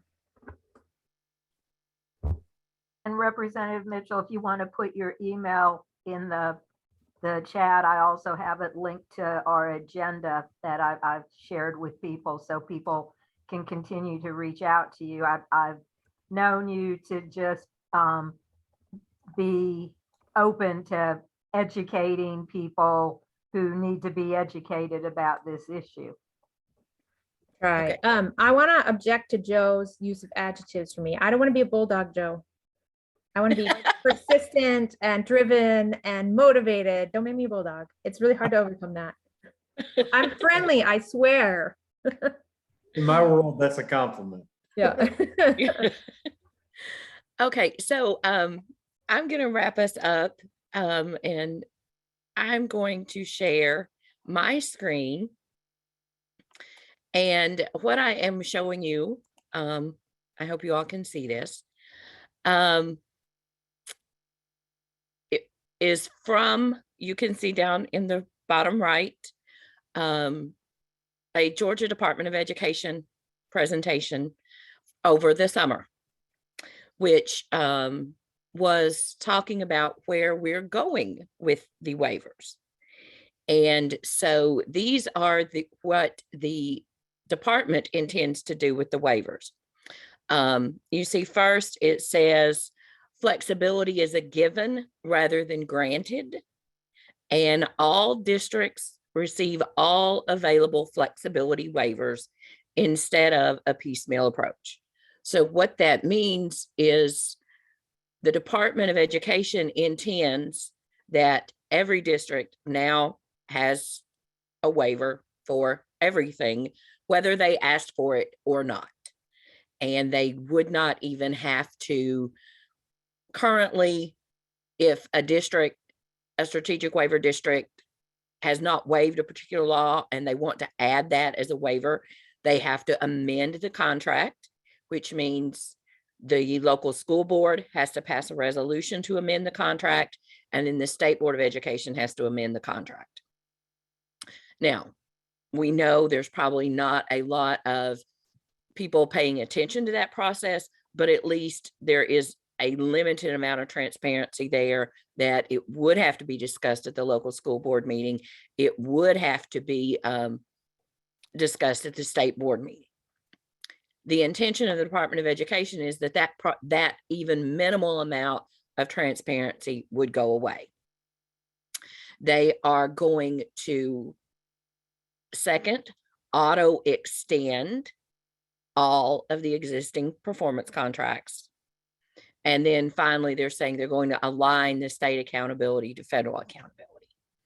And the reason they are giving for doing this is that they can only use 2 out of 3 of the years under the contracts for the 5 years of the contract due to testing. So the reason they're saying, so 2016, the data is available. We have testing data from that year. 2017, 2018 is not available because we went from COGAT to milestones that year. So 2018, 2019, we have the new baseline, the data is available.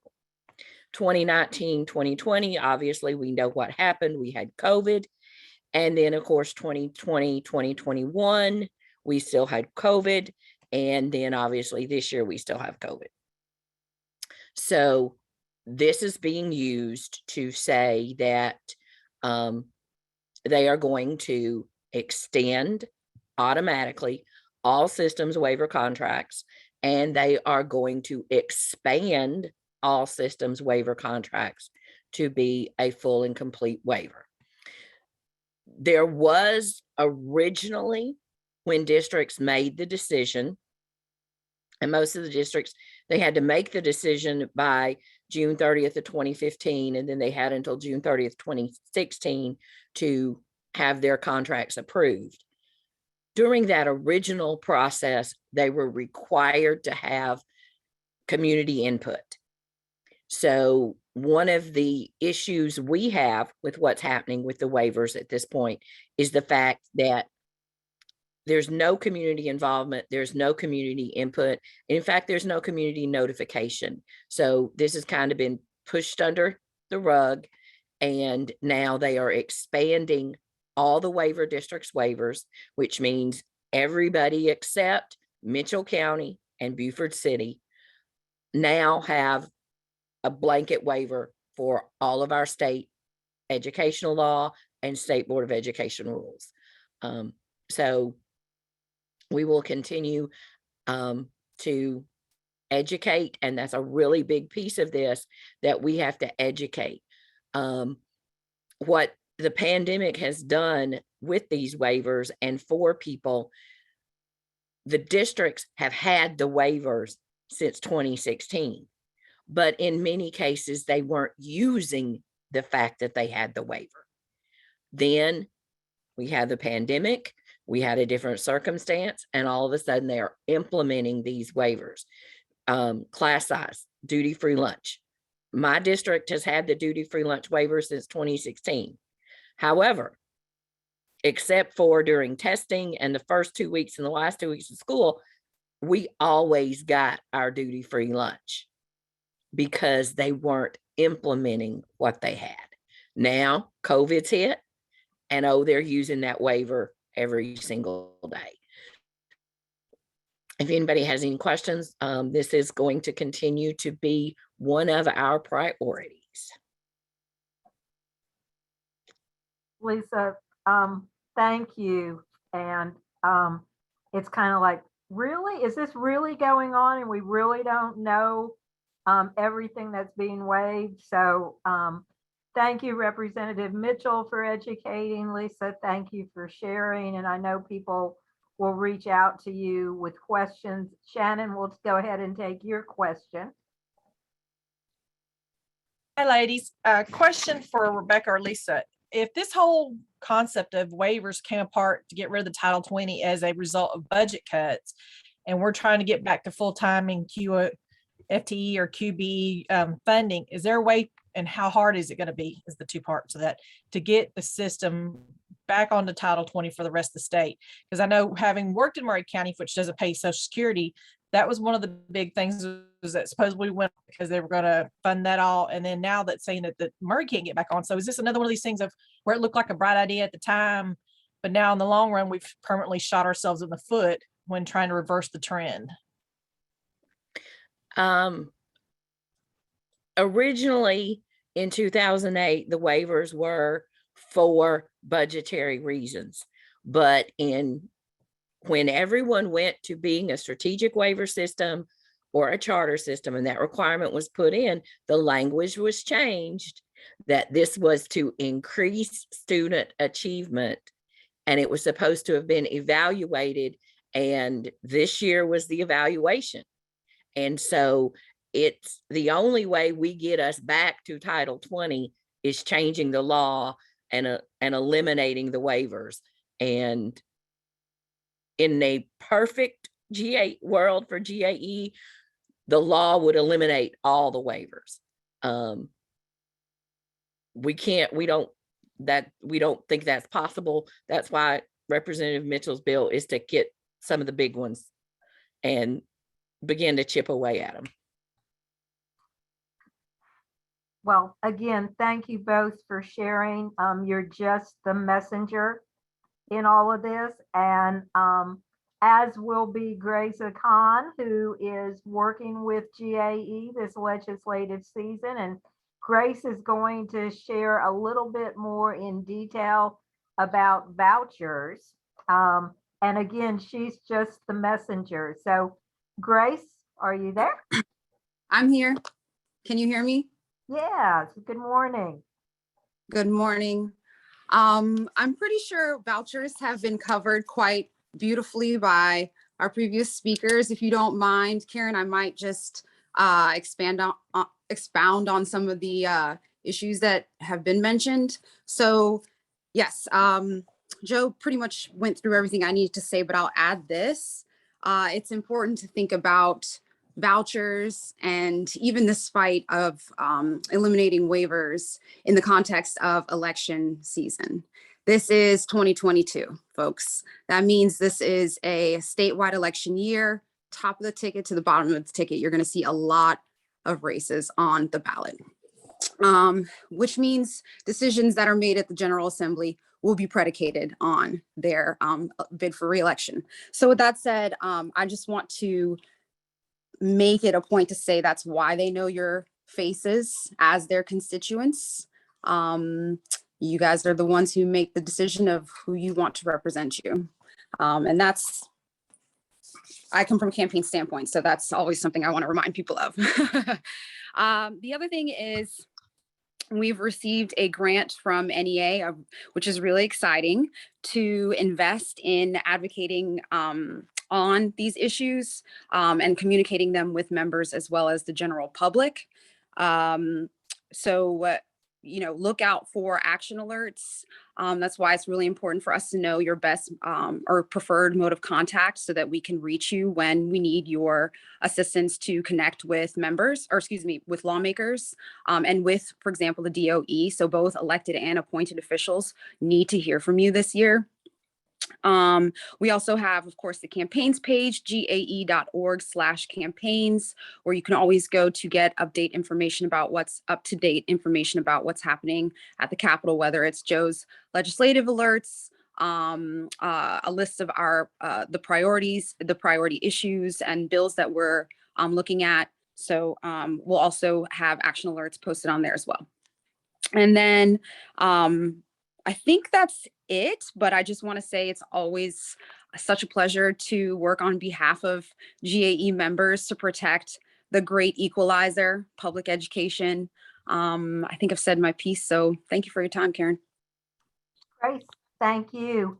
And again, hopefully we will be able to attend Capitol outings. And if you have never been down there to see Grace and Joe work their magic, it is a thing to behold. So thank you for everything you do, Grace, to make us look good. I appreciate you. Thank y'all. Next, we have Dan Powers, who is on the GAE retired TRS monitoring committee. Say that fast 5 times. One of the things that GAE retired does, because we can be the daytime face on the front line, is to attend the TRS meetings. And Dan does that with great regularity and creates wonderful written reports of what is transpiring with TRS. And so, Dan, with that introduction, you are on. I appreciate the remarks. I must say that I only am able to accomplish that because of a lot of help. I have a couple of people that edit my writings, and I think it's real important to understand how important legislatures can be when we're talking about any kind of retirement that involves state employees, but certainly with the TRS. And because we have a wonderful resource aboard today, Debbie Simons, as you may well know, previous GAE president, is also now chairperson of the TRS board of directors. So I was going to ask her to make a few comments and get us on our way, and then I'll come back and talk about some specific issues that she may or may not have covered. Okay, Debbie, you're on. Okay, thanks, Dan. And we have covered several specific things that we know are going to come up in legislation. The House Bill 385 that Joe spoke about, which is a very positive return to work item for teachers. It's very positive for children in the state of Georgia to have a highly qualified educator. So that's something that's a win-win on all sides. Our concerns about the Senate Bill 267 and the change of beneficiaries. It's a pretty complicated situation because now we're getting into the funding formula that has some adverse effects to the funding formula if this were to pass in its current form. So we will look forward to working with the person who presented that bill to see if we can work through those issues. One of the best things I think I can tell you is that in talking with our Chief Investment Officer, Bill Carey, last week, Bill informed me that TRS had an earning of this last calendar year of 15.25% on our fund. This is extremely positive. It continues to put us in a very healthy fiscal condition, and that is what we're looking for. Our investment people, we're one of the few in the nation that have about 82% of our funds we invest in-house, which means it's very cost effective, and these people are of the highest quality. That's why we are able to get these kinds of returns and which support up our system. So at this point, we don't know of any other new legislation that's being offered. The governor has made it pretty clear to many legislators that have kind of toyed with some ideas on some legislation that would have an impact. He said, no, not going to touch the retirement system.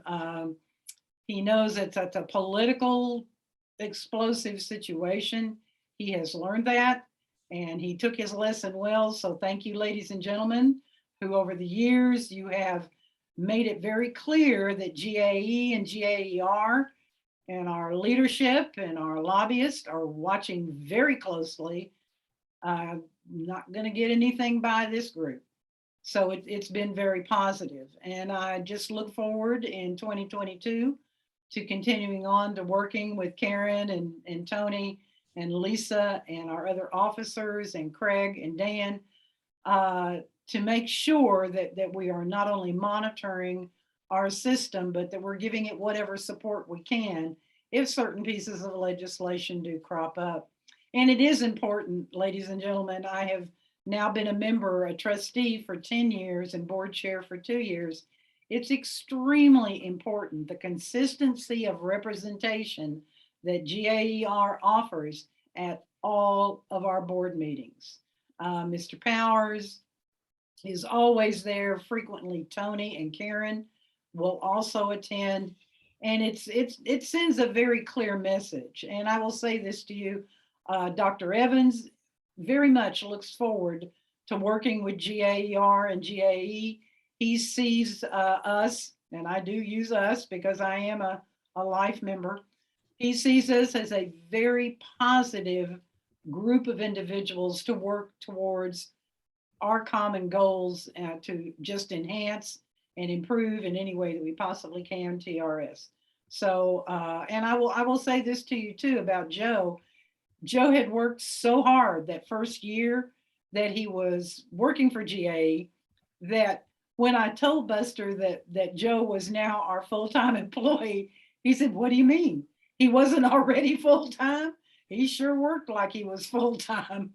So, and he very much enjoys and looks forward to the conversations that he and Joe has. And I applaud Joe for his ability to work with all of the people, not just GREA and GAE and the legislature. He is a well-known positive force on behalf, and I'd like to thank him publicly for all he does. So unless somebody has anything specific of me, you guys know that you can always contact me. If you have any questions, I will, I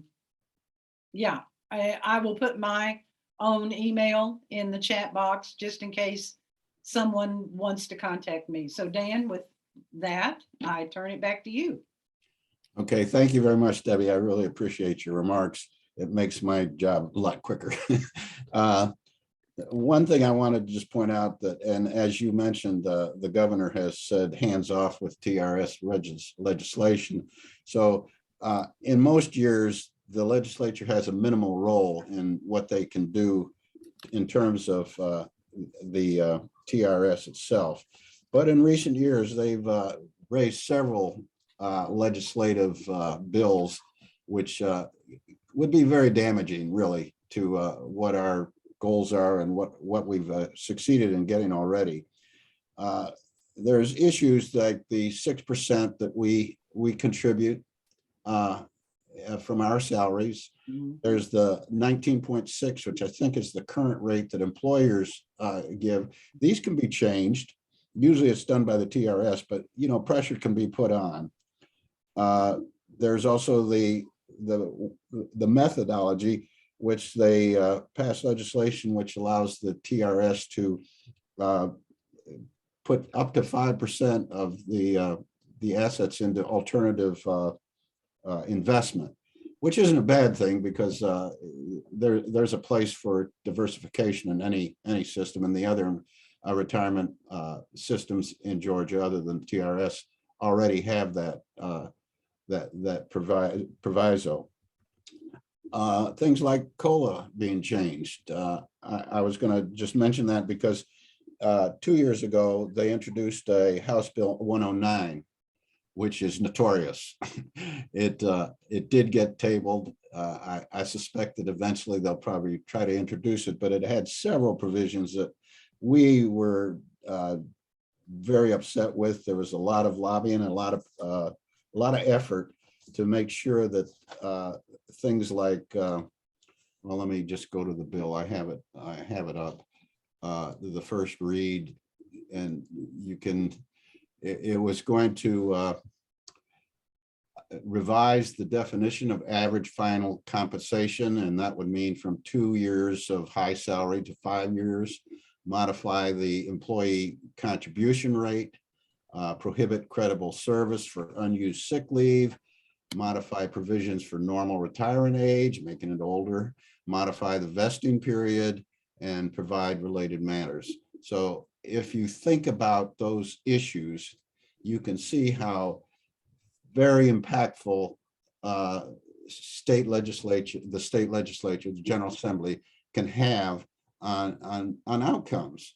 So we not only watch the TRS, which I gotta say they're like a benevolent force for retirement, but more importantly, we must always monitor the legislature. And Linda Smith, who went to a hearing and brought back news, that's exactly what we have to do. We've got to go to those committee meetings, the 2 retirements for Senate and for House, and just always be vigilant. That's my one word, is vigilance, because while they often seem to say, oh yeah, we're all for you guys, we love teachers and we want to make sure that you have a wonderful retirement, but we got some issues too. So we got to make sure those issues are compliant with our needs, our wishes, our hopes, our desires. I've had a number of years in retirement, and I can't tell you how important it has been to have this pension system in Georgia. And we've got a wonderful TRS that has been a good shepherd for the assets that, what is it currently, Debbie, about 105 billion that represent a good portion of each person's retirement. We pay that 6% for 30 years, but in the first couple of years, that's used up. And then the employer, that's good for 3 or 4 or 5 years. But then after that, we are totally dependent on the investments that TRS does. So kudos to them. And I just think it's, Georgia has I would say it has the best retirement system in the United States, mainly because of the biannual COLA, but also because of the wonderful stewardship that they've given to our assets. And kudos to Buster, kudos to Deborah, and all the it's 10 members on the Board of Trustees, the other 9 wonderful staff. They make nice presentations every week, and they stay informed and they keep us informed. So rather than go on to likely legislation, I'll leave that to Joe. And I'll just say, I think we can be pleased with what's going on, but always be vigilant. That House Bill 109 just sticks in my craw. I know they'll bring it back. So I'm going to sign out there, Karen. Dan and Debbie, thank you so much. And I too have bad feelings about House Bill 109 when it reared its ugly head. And thank goodness this is an election year, and perhaps things will be a lot calmer this year, but there's always next year. So I know that both Debbie and Dan are happy to answer individual questions if you want to reach out to them in the chat or later on after today's session. So everything we've been talking about issue-wise so far has been on the state level. But as I mentioned, excuse me, earlier, GAE differs from our state competitor in that we have a national component. And so NEA also, as I mentioned, is a member-driven organization. And representing Georgia on the NEA Board of Directors is Deborah Jones. She is our NEA director. So I'd asked Deborah to share this morning just a little bit of what is going on nationally with NEA's what NEA is promoting in Congress. So Deborah? Good morning, and thank you for having me. You guys are one of the number one group that I just enjoy being with and talking to, and can't wait to join you. So, as Karen said, I'm going to talk to you a little bit about NEA's priorities. And the first one is to modernize public school facilities. As we know, school facilities, the second largest sector of public infrastructure spending, is what we want to do. And that is what NEA is proposing to President Biden. In 2021, the State of Our Schools report found an $85 billion annual funding gap. We know that's true because they've taken our money here in Georgia. Too many schools are so poorly equipped or in such poor condition, they undermine student learning. When the schools are not up to par, it's hard for students to learn.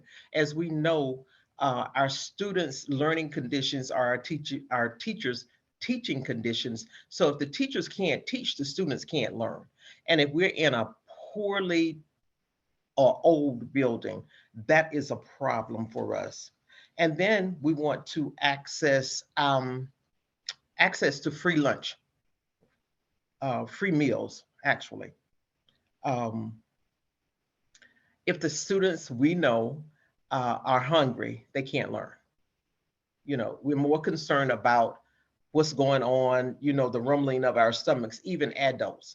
If we're hungry, we have a problem listening to anybody saying anything. And so we want to make sure that our children are fed. Right now, I think we're doing a good job of making sure that the students are getting fed, even when they're not in buildings, that food is being provided for them. And then the diversity in the educator pipeline. NEA is looking at trying to gather educators who look like the children that they teach. You know, for so long, it has been, you know, white, if you will, teaching Black and brown. And while a lot of our colleagues do a good job, our students need to have somebody in front of them that looks like them. We want to make sure that they are qualified educators of color. We want advanced academic achievement of diverse students. And then they want to make higher education more affordable and accessible. NEA talks about grow your own. That means we know people who we think could be very good educators. And so we would like to invest in our own. And then we talk about the pathway to citizenship. They're not going anywhere. I mean, the students had no say in coming to this country. So we can't leave the students here and send the parents home. So the everyday educators encounter students consumed by stress and anxiety about what the future holds for themselves and their families. NEA says they deserve better. 18.5 million children under 18 have a parent born outside the United States, and nearly 40% live in households where neither parent is a US citizen. 1 in 4 DACA recipients is the parent of a US citizen. We want to ensure sufficient revenue. Time to make long overdue investments in our communities. Last year, 55 of our largest corporations paid no federal income tax on 40.5 billion in profits. Top 1% got $14 trillion richer. That is just simply ridiculous. Corporations and the wealthiest among us need to pay their fair share. So this is what NEA is working on. And I'm sure it's been sent back to our state. We haven't had an opportunity to be in person with NEA for quite a while now. And it looks like it may be even longer. But they still send their priorities down to us. And we know what it is that we have to do. And this legislator, the LCT, going to the Capitol and talking to our members there. That's what we have to do to make sure that they understand, that we understand we cannot continue along this path. And if we do, it's not going to be good for any of us. Thank you so much for having me. If you have any questions for me, I will put my information in the chat. And thanks so much. Thank you, Ms. Jones. Always a pleasure to hear from you. And do you want to just talk very briefly about what it means, like what it looks like for you to be an NEA director, what happens in the non-pandemic world with the board meeting and going to DC? What happens, thank you, Karen. What happens is that we go to DC and we get all of this information. And we get an opportunity to talk about what is really going on in our states. We get a chance to tell what it is that happens for us. We tell our own story. And, you know, I always have a story to tell, especially about healthcare and my little grandson. But then they give us the information that we need, and we leave that information with the representatives when we're there. We go to Capitol Hill and we talk to, if we can't get the representative themselves, then we talk to somebody in that office, each individual office. This year, I would have been the only one there. And next year, unless Lisa and Craig and the rest of us do a whole lot of recruiting, the person that's coming in will be the only one there.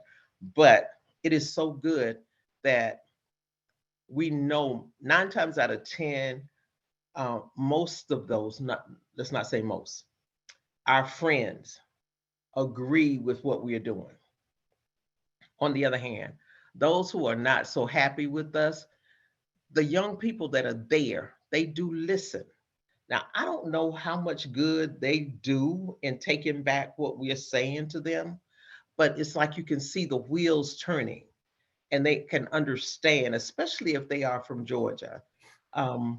They know what it is that we're saying is true. And sometimes we can even get them to say, you know, I heard that, you know, and a lot of times, like Dan was saying, the first thing they'll holler, well, you know, my mom's a teacher, my grandmother's a teacher, you know, I got an aunt or an uncle who's a teacher.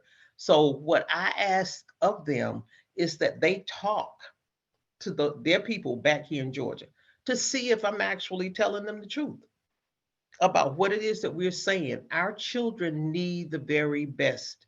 And the only way that they can get the best is that your boss does the right thing. And that's what we kind of try to leave with them when we go there. Thank you, Deborah. So Deborah is one of approximately 180 NEA board members who are members of their state organization. So again, GAE, a member-driven organization, even on the NEA board of directors, which when we don't have COVID does meet in DC. Deborah, thank you so much. You're so welcome. Thank you. And another national issue, and again, don't shoot the messengers, is the GPO-WEP, which in education, we are fond of using all these letters and acronyms, but Tony Smith and Judy Polachek are hopefully going to demystify what the GPO WEP is. So Tony, Judy, y'all are on.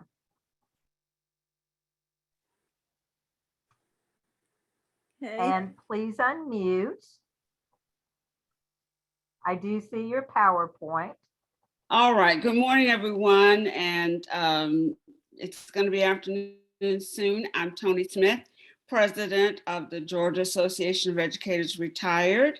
And I'll let Judy introduce herself. Yes, I'm Judy Polachek, and I'm actually president of the Organization of DeKalb Educators Retired. And as Tony and I will talk about in a little while, these two issues affect each of us.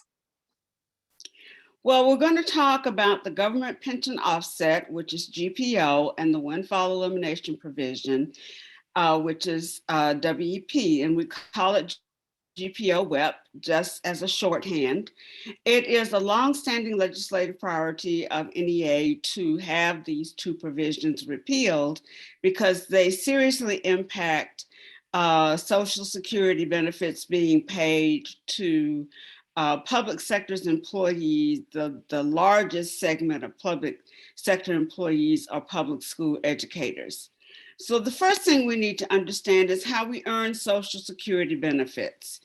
Work credits that are earned from part of your salary being paid into Social Security taxes impact your future benefits. You need 40 credits for retirement and Medicare benefits. Every $1,470 in covered earnings equals 1 credit, and you can earn a maximum of 4 credits a year. So you need 10 years of paying into Social Security in order to be eligible for Social Security benefits to be paid. And these benefits are actually you getting your money back. You pay Social Security taxes from your salary. And then when you retire, if you've earned 40 credits, you get your money back. That's basically what Social Security is. It's not a government handout. So let's talk about how GPO and WEP, GPO WEP, affect your Social Security benefits. GPO, the government pension offset, affects the benefits you would be paid as a survivor if your spouse predeceases you and they paid into Social Security.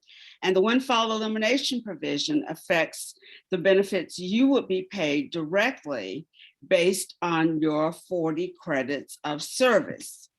This is federal legislation that was designed because some people in Congress thought that public sector employees would be double dipping if they received a pension and Social Security benefits. Remember, you paid into your pension and you paid into your Social Security benefits. So this is not a handout, this is your money. But somehow legislators in Congress felt that it was necessary to stop the flow of your money coming back to you in the form of Social Security if for some reason you worked in a system or a job that did not pay into Social Security benefits. If you look at this map, you will see the states in blue are states where teachers are paying into Social Security benefits. The states in red are states where all teachers are not paying into Social Security system. And the states in the dark blue, where Georgia is included, are the states where it varies from system to system whether educators are paying Social Security taxes. And remember, this covers all public sector employees. So that would cover not only those in education, but firefighters, police officers, EMTs, public hospital nurses. It covers a wide range of employment, state employees, those people who serve the public through their employment. Now, the windfall elimination provision, which affects your benefits being paid directly to you, was passed in 1983, and it affects how your retirement employee benefits are paid, are calculated if you work for an employee that doesn't withhold Social Security taxes from your salary. Any retirement or disability pension may reduce your Social Security benefits. People who collect a non-covered pension from a job who also did enough covered work in other jobs to get Social Security benefits, like me, I have more than 40 credits. I have 40 credits of paying Social Security taxes, will have their benefits reduced by a percentage of their pension, and I do. I'm going to use myself as an example. I worked in jobs that withheld Social Security taxes from my salary. I have 40 credits. I was eligible, because those were low-paying jobs, it was before I became an educator, for about $1,000 in Social Security benefits. However, because of the windfall elimination provision, the fact that I receive a teacher's retirement system pension, my benefits are reduced to the point that I receive $157 per month in Social Security benefits. That is not enough added to my pension to allow me to live independently with dignity. Judy, you have your own story to tell. Yes, I do. I did not have 40 credits when I retired. So I am affected by the government pension offset. My husband worked approximately 60 years under Social Security, paid money in every single paycheck, and then he died 2.5 years ago.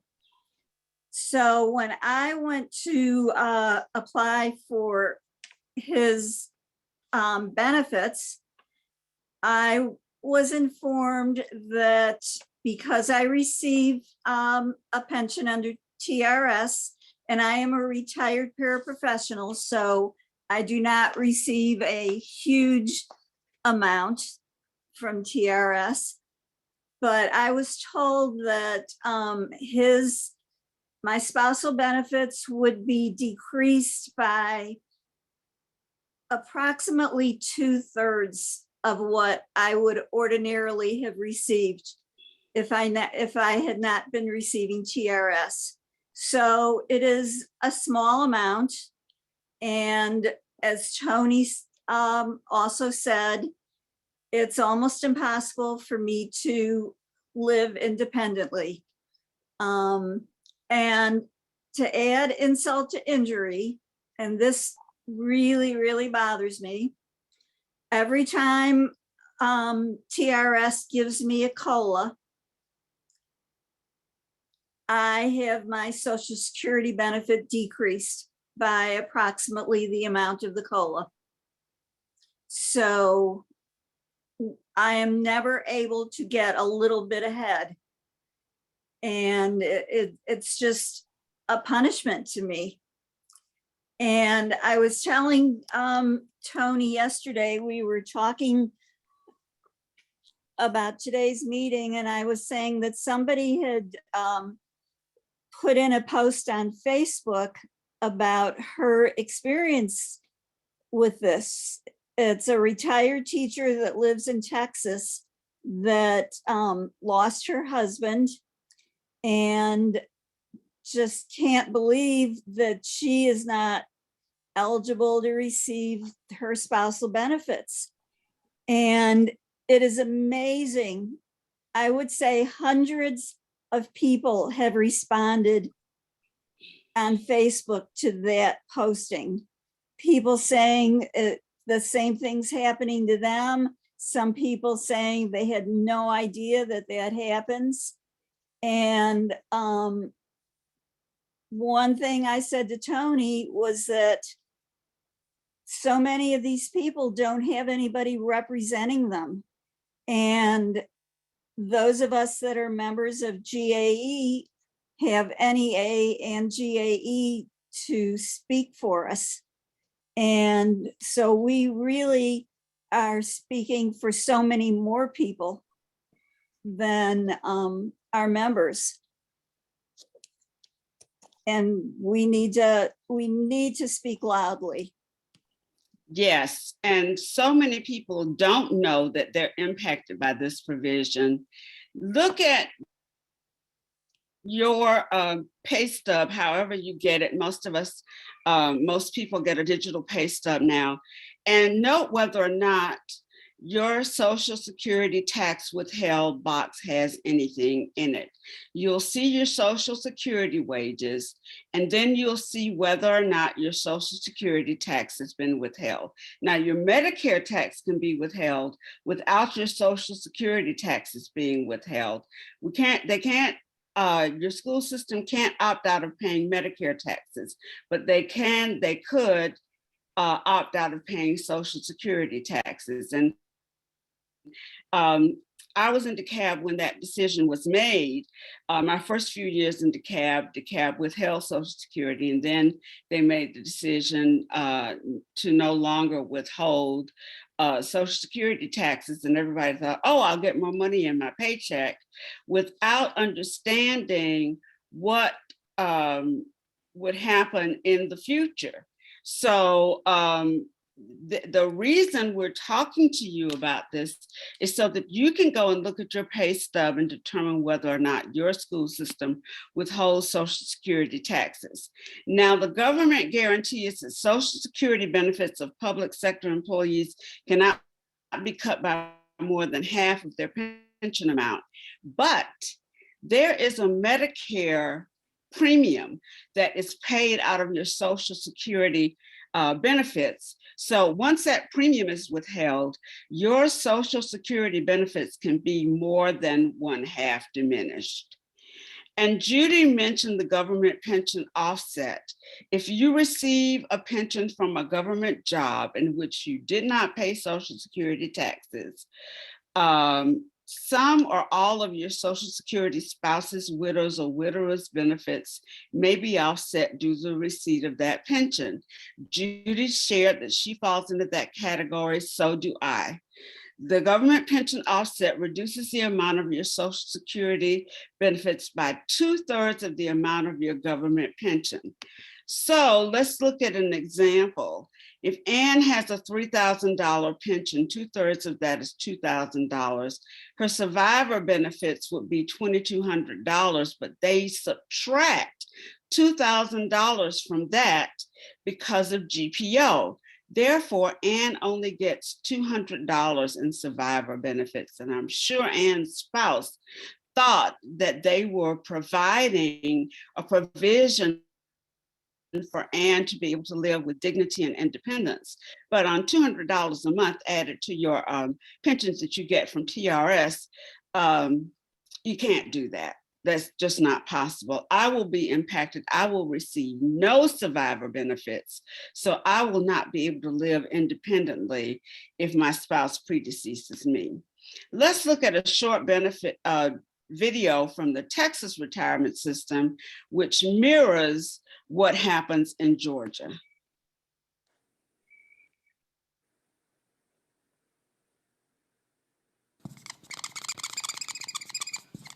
Meet Kim.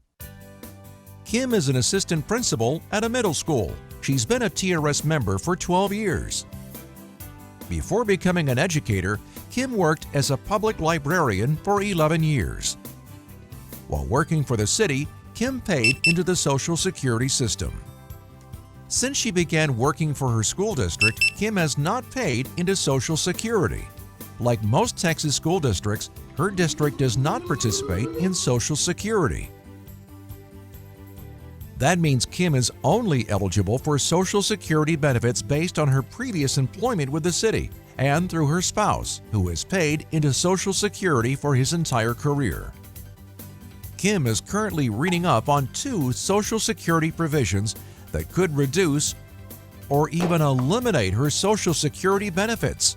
the Windfall Elimination Provision, also known as WEP or WEP, and the Government Pension Offset or GPO. Because Kim will receive a TRS pension for employment in which she did not pay Social Security taxes, the Social Security benefits she earned from her previous employment could be reduced by the WEP but not totally eliminated.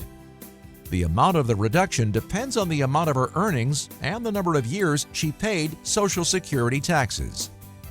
The GPO, however, could offset or even eliminate Kim's spousal benefits if she retires from her current employer.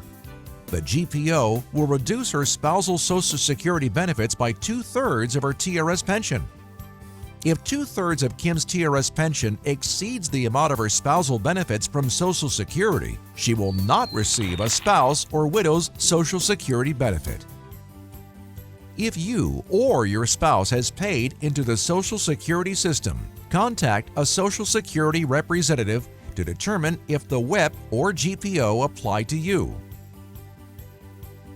Ask if there are any exceptions to the GPO that could eliminate the offset to your spousal benefits. Be prepared to balance out the potential effects of these provisions with personal savings when you retire.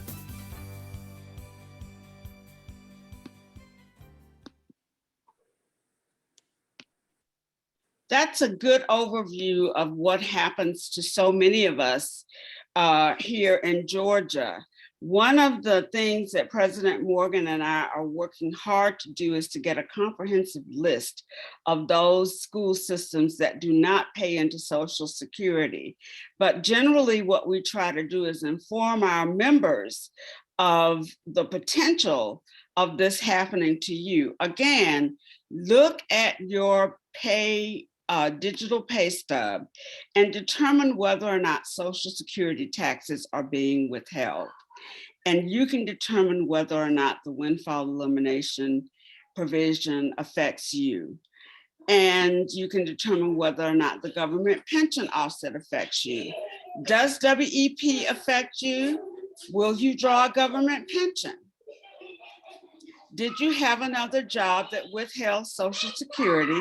And are you entitled to a Social Security retirement or disability income from that job? Maybe you had a summer job or a second job or a previous job.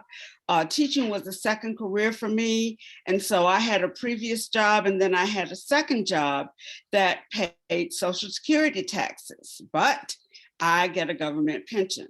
If you answered yes to these questions, you may be impacted by the windfall elimination prevention, unless you had 30 years of qualified employment covered by Social Security.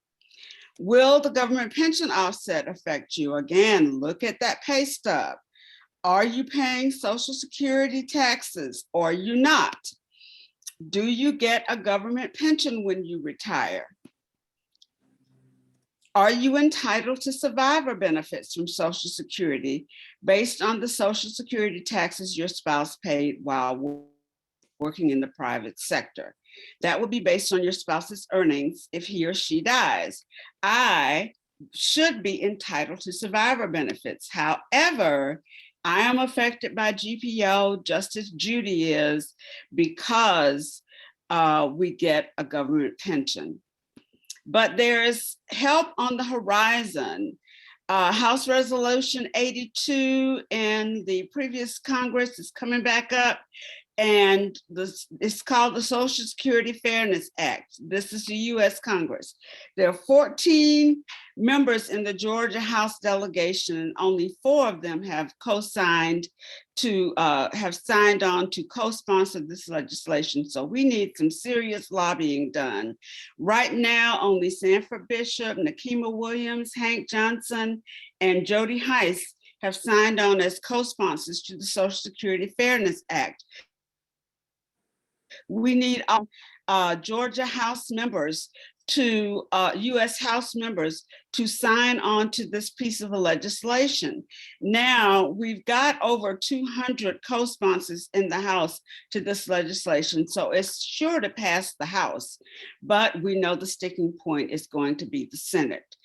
So we need to start lobbying our senators to support this piece of legislation. We know that NEA and GAE are working hard to repeal GPO WIP.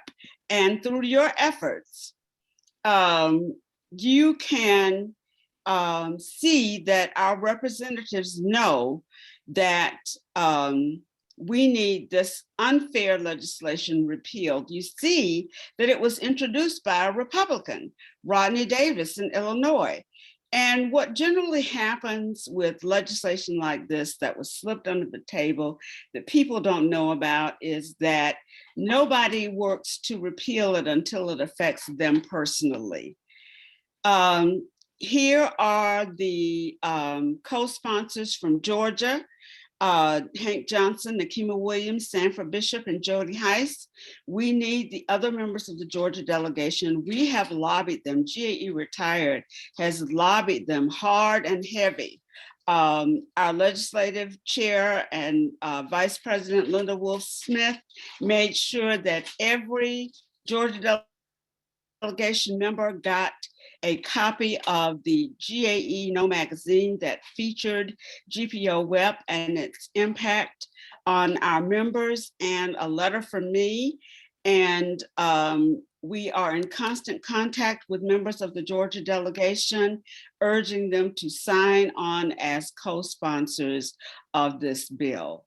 Tony, Lisa put in the chat that David Scott had recently signed on, and I just went to the website and it's not on yet. But so now our magic number is 5. We have 5 in Our it. magic number is 5. So we still have other members of the Georgia delegation who need to wake up and smell the coffee and know that this is impacting so many, many, many voters in Georgia, and that we look to their support to repeal this piece of legislation and make it so that it will go back and free up Social Security benefits of those people who have been impacted, not just future retirees, but to make sure that it is repealed and frees up Social Security benefits for current retirees. I know that my mother, who's 93 years old, does not get survivor benefits from my father. She gets about $120 in survivor benefits, and she desperately needs those survivor benefits in order to live independently as she wishes. So do you have any questions for Judy or me? Tony, I'd just like to add 2 things. First of all, sometimes it only takes picking up your phone and calling your representative. I think it was last March, I called Hank Johnson's office, and his people there really weren't even aware of the bill. And I went through the whole history of it and how it affects everybody. And lo and behold, Hank Johnson supported it, signed onto it the beginning of May.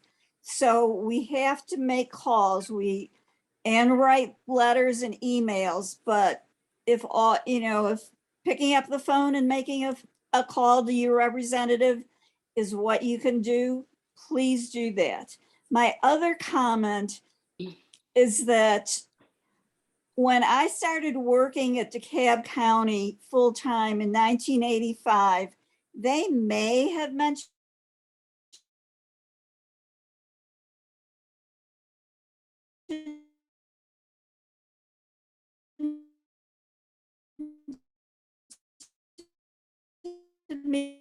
locals that just don't make a big deal about it. And so when you start working there, you don't understand what you are doing to your future. And I wish there was a way that we could mandate, that dreaded word mandate, locals doing something so that future employees understand. And I don't know how that could happen, but just a thought. Shannon, I see your hand up. Yes, ma'am. I used to work in Murray, as I mentioned earlier. They, at the time when I left there in 2002, were one of 3 systems that did not pay into Social Security in the state of Georgia. And if anybody who is a current teacher who's not necessarily close to retiring says, well, I've got plenty of time, here's a couple tidbits I need to understand. One, in the state case of Murray, they said they would pay into the VALIC or alternative retirement system what they were paying in Social Security. That lasted all of 3 years. And then they cut it down to 2%. My Aunt Carolyn had been a first grade teacher for years when that came along, and they don't advertise that tidbit that they no longer put in that percentage. And 2, it used to be where a lot of teachers who did work for Murray would go to a system if they had already been paid in on their quarters from either previous years of teaching before Murray went off, or they had worked other careers. Like my dad worked for the phone company, was retired in Tennessee or in Virginia from the phone company system. But before he passed away, he had gone because he was getting to the age where he was going to try to decide on whether he was going to continue to work or he was going to retire. They were going to cut his retirement by $300. So at that time, you could have gone to another system that paid into Social Security if you were already 40 quarters vested and worked for 1 calendar year.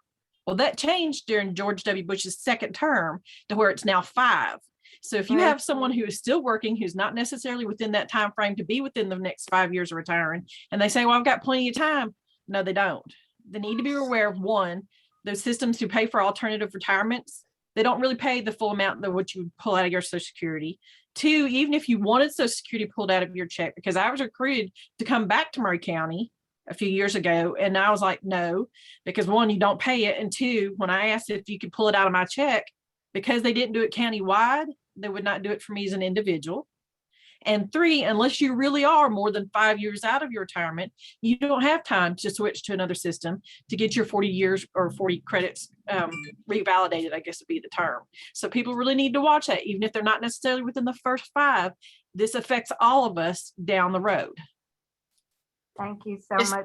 It's so important to look at that pay stub and see whether or not you are having Social Security taxes withheld, and to make an employment decision based on that, because it can seriously affect your future. Tony, Judy, and Shannon, thank you for all the information and for sharing.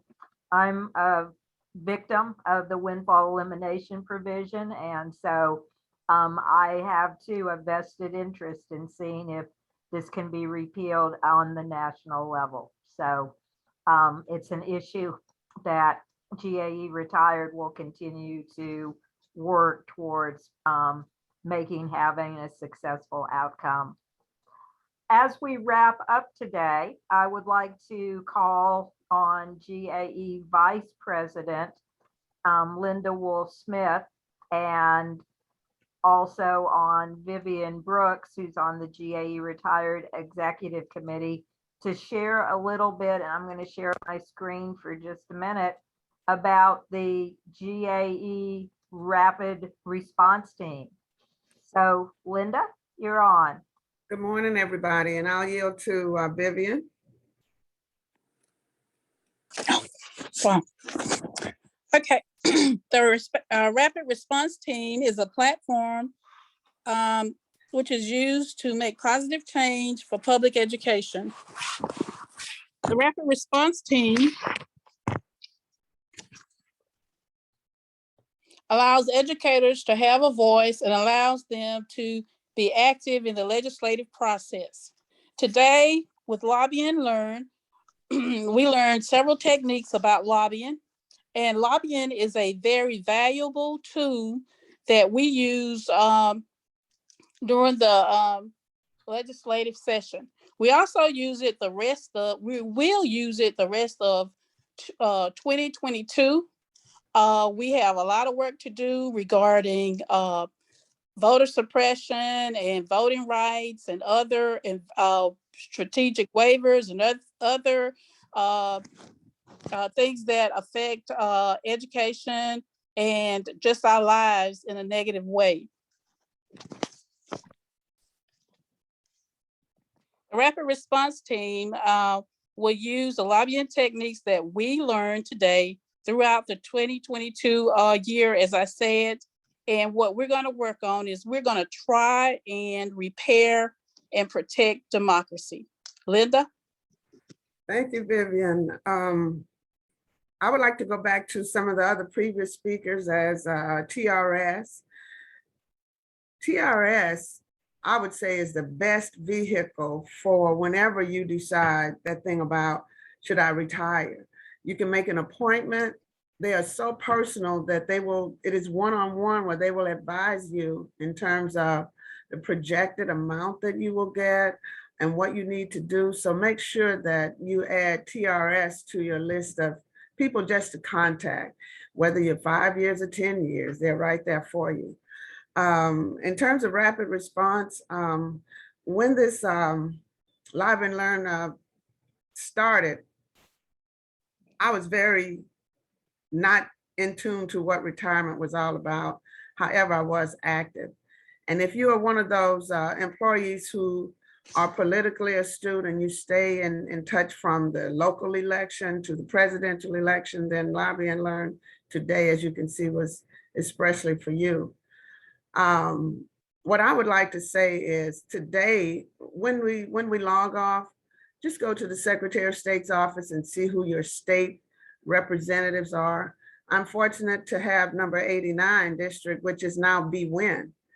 And BWIN has decided to go to the Secretary of State election, and I'm going to work very hard to get her elected. But also, I want you to start considering about PAC.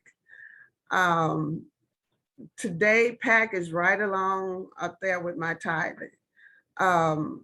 We have to give, and we have to get them elected.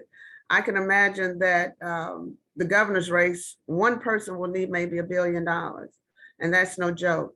But it's no joke also that your $3 matter, your $5 matter. You know, I don't give a lot, but I give. And what that brings me in mind to is some words from a giant who passed recently, just yesterday, and that was Sidney Poitier, who was one of my idols growing up as a young Black girl in Mobile, Alabama. And what he taught us about courage and what happens within. And we have to keep hope alive. We have to work on that hope, though. It's not enough to just be a part of GAE, it's to take it at heart. We have gone through training after training after training, and every time I go through a training, there's nothing that I don't learn, even though I think I know it. So you have to keep brushing up on those skills. GAE retired. We are the faces on the front line. We're the nighttime faces, the daytime faces. We are the training faces. So if you're not a member of GAE retired, as a pre-retired member, please join, and your dues are locked in until your retirement. I really want to thank Karen and Tony for their leadership, and also the retired executive committee. We all have assignments and we honestly do the work. Thanks again. And if you want to get involved, just text or email Tony. I'll put my email and Vivian's email, and also Judy, who's also part of the legislative team, in the chat. You guys put your email in there, and Vivian is from Warner Robins. It doesn't matter because we are connected. Judy is in DeKalb County. Doesn't matter. We can contact you whenever you need us to. So thanks, guys, for everything. Thank you, Linda, for sharing. And in what I go through and share with participants, there will be information about joining GAE Retired now as a pre-retired member, basically locking in your membership dues amount at the 2022 rate. So please be on the lookout for that. And please be on the lookout for, as we mentioned, upcoming information and events. And Lisa talked about early on the legislative contact team kickoff event this coming Thursday. Sign up information I can put in what I send out to y'all. You can also find sign up information in the GAE e-news. That's what's sent out this week. GAE Retired is going to have hopefully an in-person day at the Capitol on Tuesday, February 8th. Yes, this is a work day, but please join us if you can. And there may be a virtual, excuse me, virtual component to this event also. And then lastly, if you haven't signed up for GAE Day at the Capitol on February 24th, you'll want to do that. Please note in the location, we are at the Sloppy Floyd building. So it's always a good event to attend, to keep up with what is going on with GAE legislatively. So I want to thank all the presenters this morning for the excellent job they did. It takes a village to do a presentation, to do a workshop. I want to thank all the people who attended. You have a lot of choices of what to do on a cold Saturday morning in January, and you made a decision to join us. And so for that, we are grateful. And unless there are any questions that need to be answered right now, we will adjourn a few minutes early. It's better not to go overtime, but to be a couple minutes under time. And thank you for everything you do for public education. Thank you for being a GAE member. Have a great rest of your weekend, and go forth, citizen lobbyists. Thank you. Karen, can I share really quick? Of course, Madam President. So just want to let you know, if you turn your TV to CNN at 1 o'clock, we will be talking about COVID and the governor's new announcement about quarantine protocol for education employees. Thank you, Lisa, for that. Lisa and I were supposed to meet at 1 o'clock today, but she blew me off for CNN. I can't imagine why. This is pretty exciting, Lisa. So thank you. And I must say, with Lisa on the screen, go Dogs. Y'all. Don't forget the Auburn Tigers. Have a good afternoon. Thank you for being here. Bye-bye. Bye. Bye.